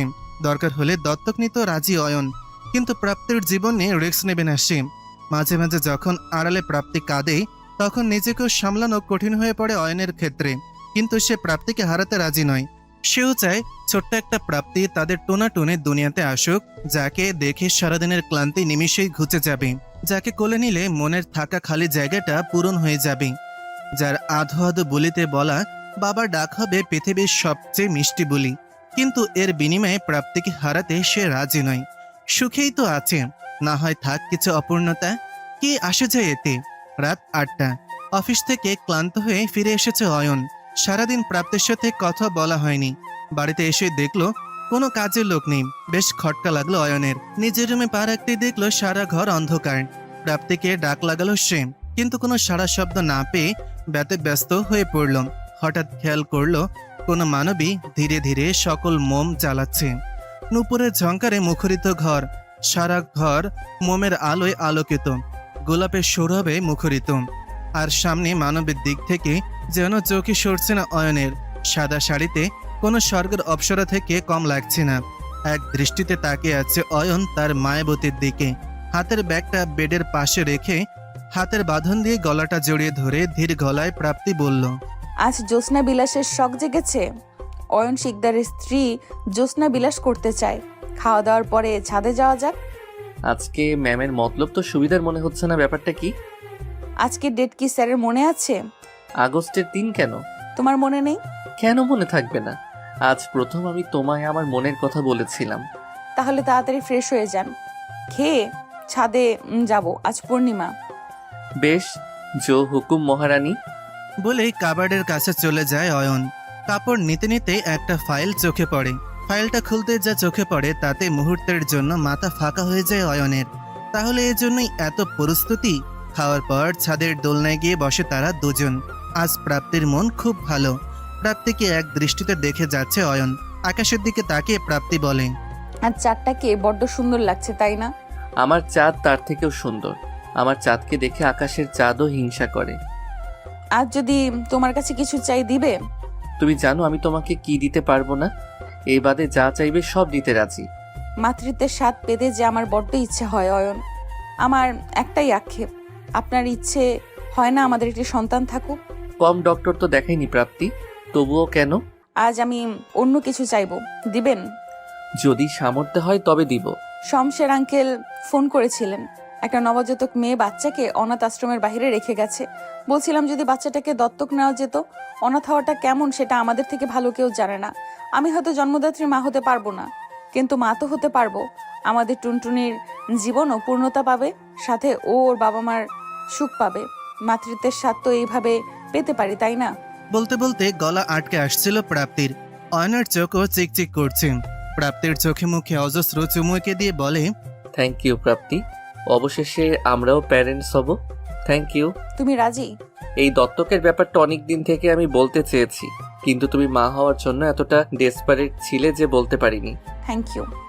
বলেই প্রাপ্তি অয়নকে জড়িয়ে ধরল। অয়ন হুট করেই প্রাপ্তিকে কোলে তুলে নিল। আজ আবার নতুন করে তোমায় ভালোবাসতে ইচ্ছে করছে মায়াবতী। May I? প্রাপ্তি কোনো কথা না বলে অয়নের বুকে মুখ লুকালো। অয়ন রুমের দিকে রওনা দিল। রুমে এসে বিছানায় বসে প্রাপ্তির লাজে রাঙা মুখটা দুহাতে আলতো করে ধরল। চোখ জোড়া গালে নাকে অজস্র ভালোবাসার ছোঁয়া এঁকে দিল। প্রাপ্তির পাতলা ঠোঁট জোড়াতে ঠোঁট ডুবিয়ে নিজের অতৃপ্ত হৃদয়কে শান্ত করছে। প্রাপ্তিও অয়নের টি শার্ট খামচে ধরল। প্রাপ্তি আঁচলে হাত নিয়ে প্রাপ্তি লজ্জায় লাল হয়ে গেল। বাঁ হাত দিয়ে টেবিল ল্যাম্পটা বন্ধ করে দিল সে। রাতের গভীরতার সাথে সাথে দুজন মানবীর নিঃশ্বাসের শব্দ গাঢ় হতে লাগলো। কিছু যন্ত্রণা, কিছু ব্যথার মাঝেও দুজন নরনারী তাদের সুখ পুড়াতে ব্যস্ত। আজ দুজন দুজনাতে মিশে একাকার। শেষ রাতের দিকে অয়ন যখন ঘুমে মগ্ন, প্রাপ্তি নিপুণভাবে তার বরটাকে দেখে যাচ্ছে। মানুষটা একটা নেশার সাগর। দিন দিন যেন তার ভালোবাসায় তলিয়ে যাচ্ছে সে। অয়নের বুকে মাথা রেখে নিবিড়ভাবে জড়িয়ে ঘুমের সাগরে পা রাখলো প্রাপ্তি। ভালোবাসার মানুষগুলো এইভাবে সুখে থাক। ভালোবাসার উষ্ণতা এইভাবেই প্রাপ্তি আর অয়নের মনে শীতলতা দূর করুক।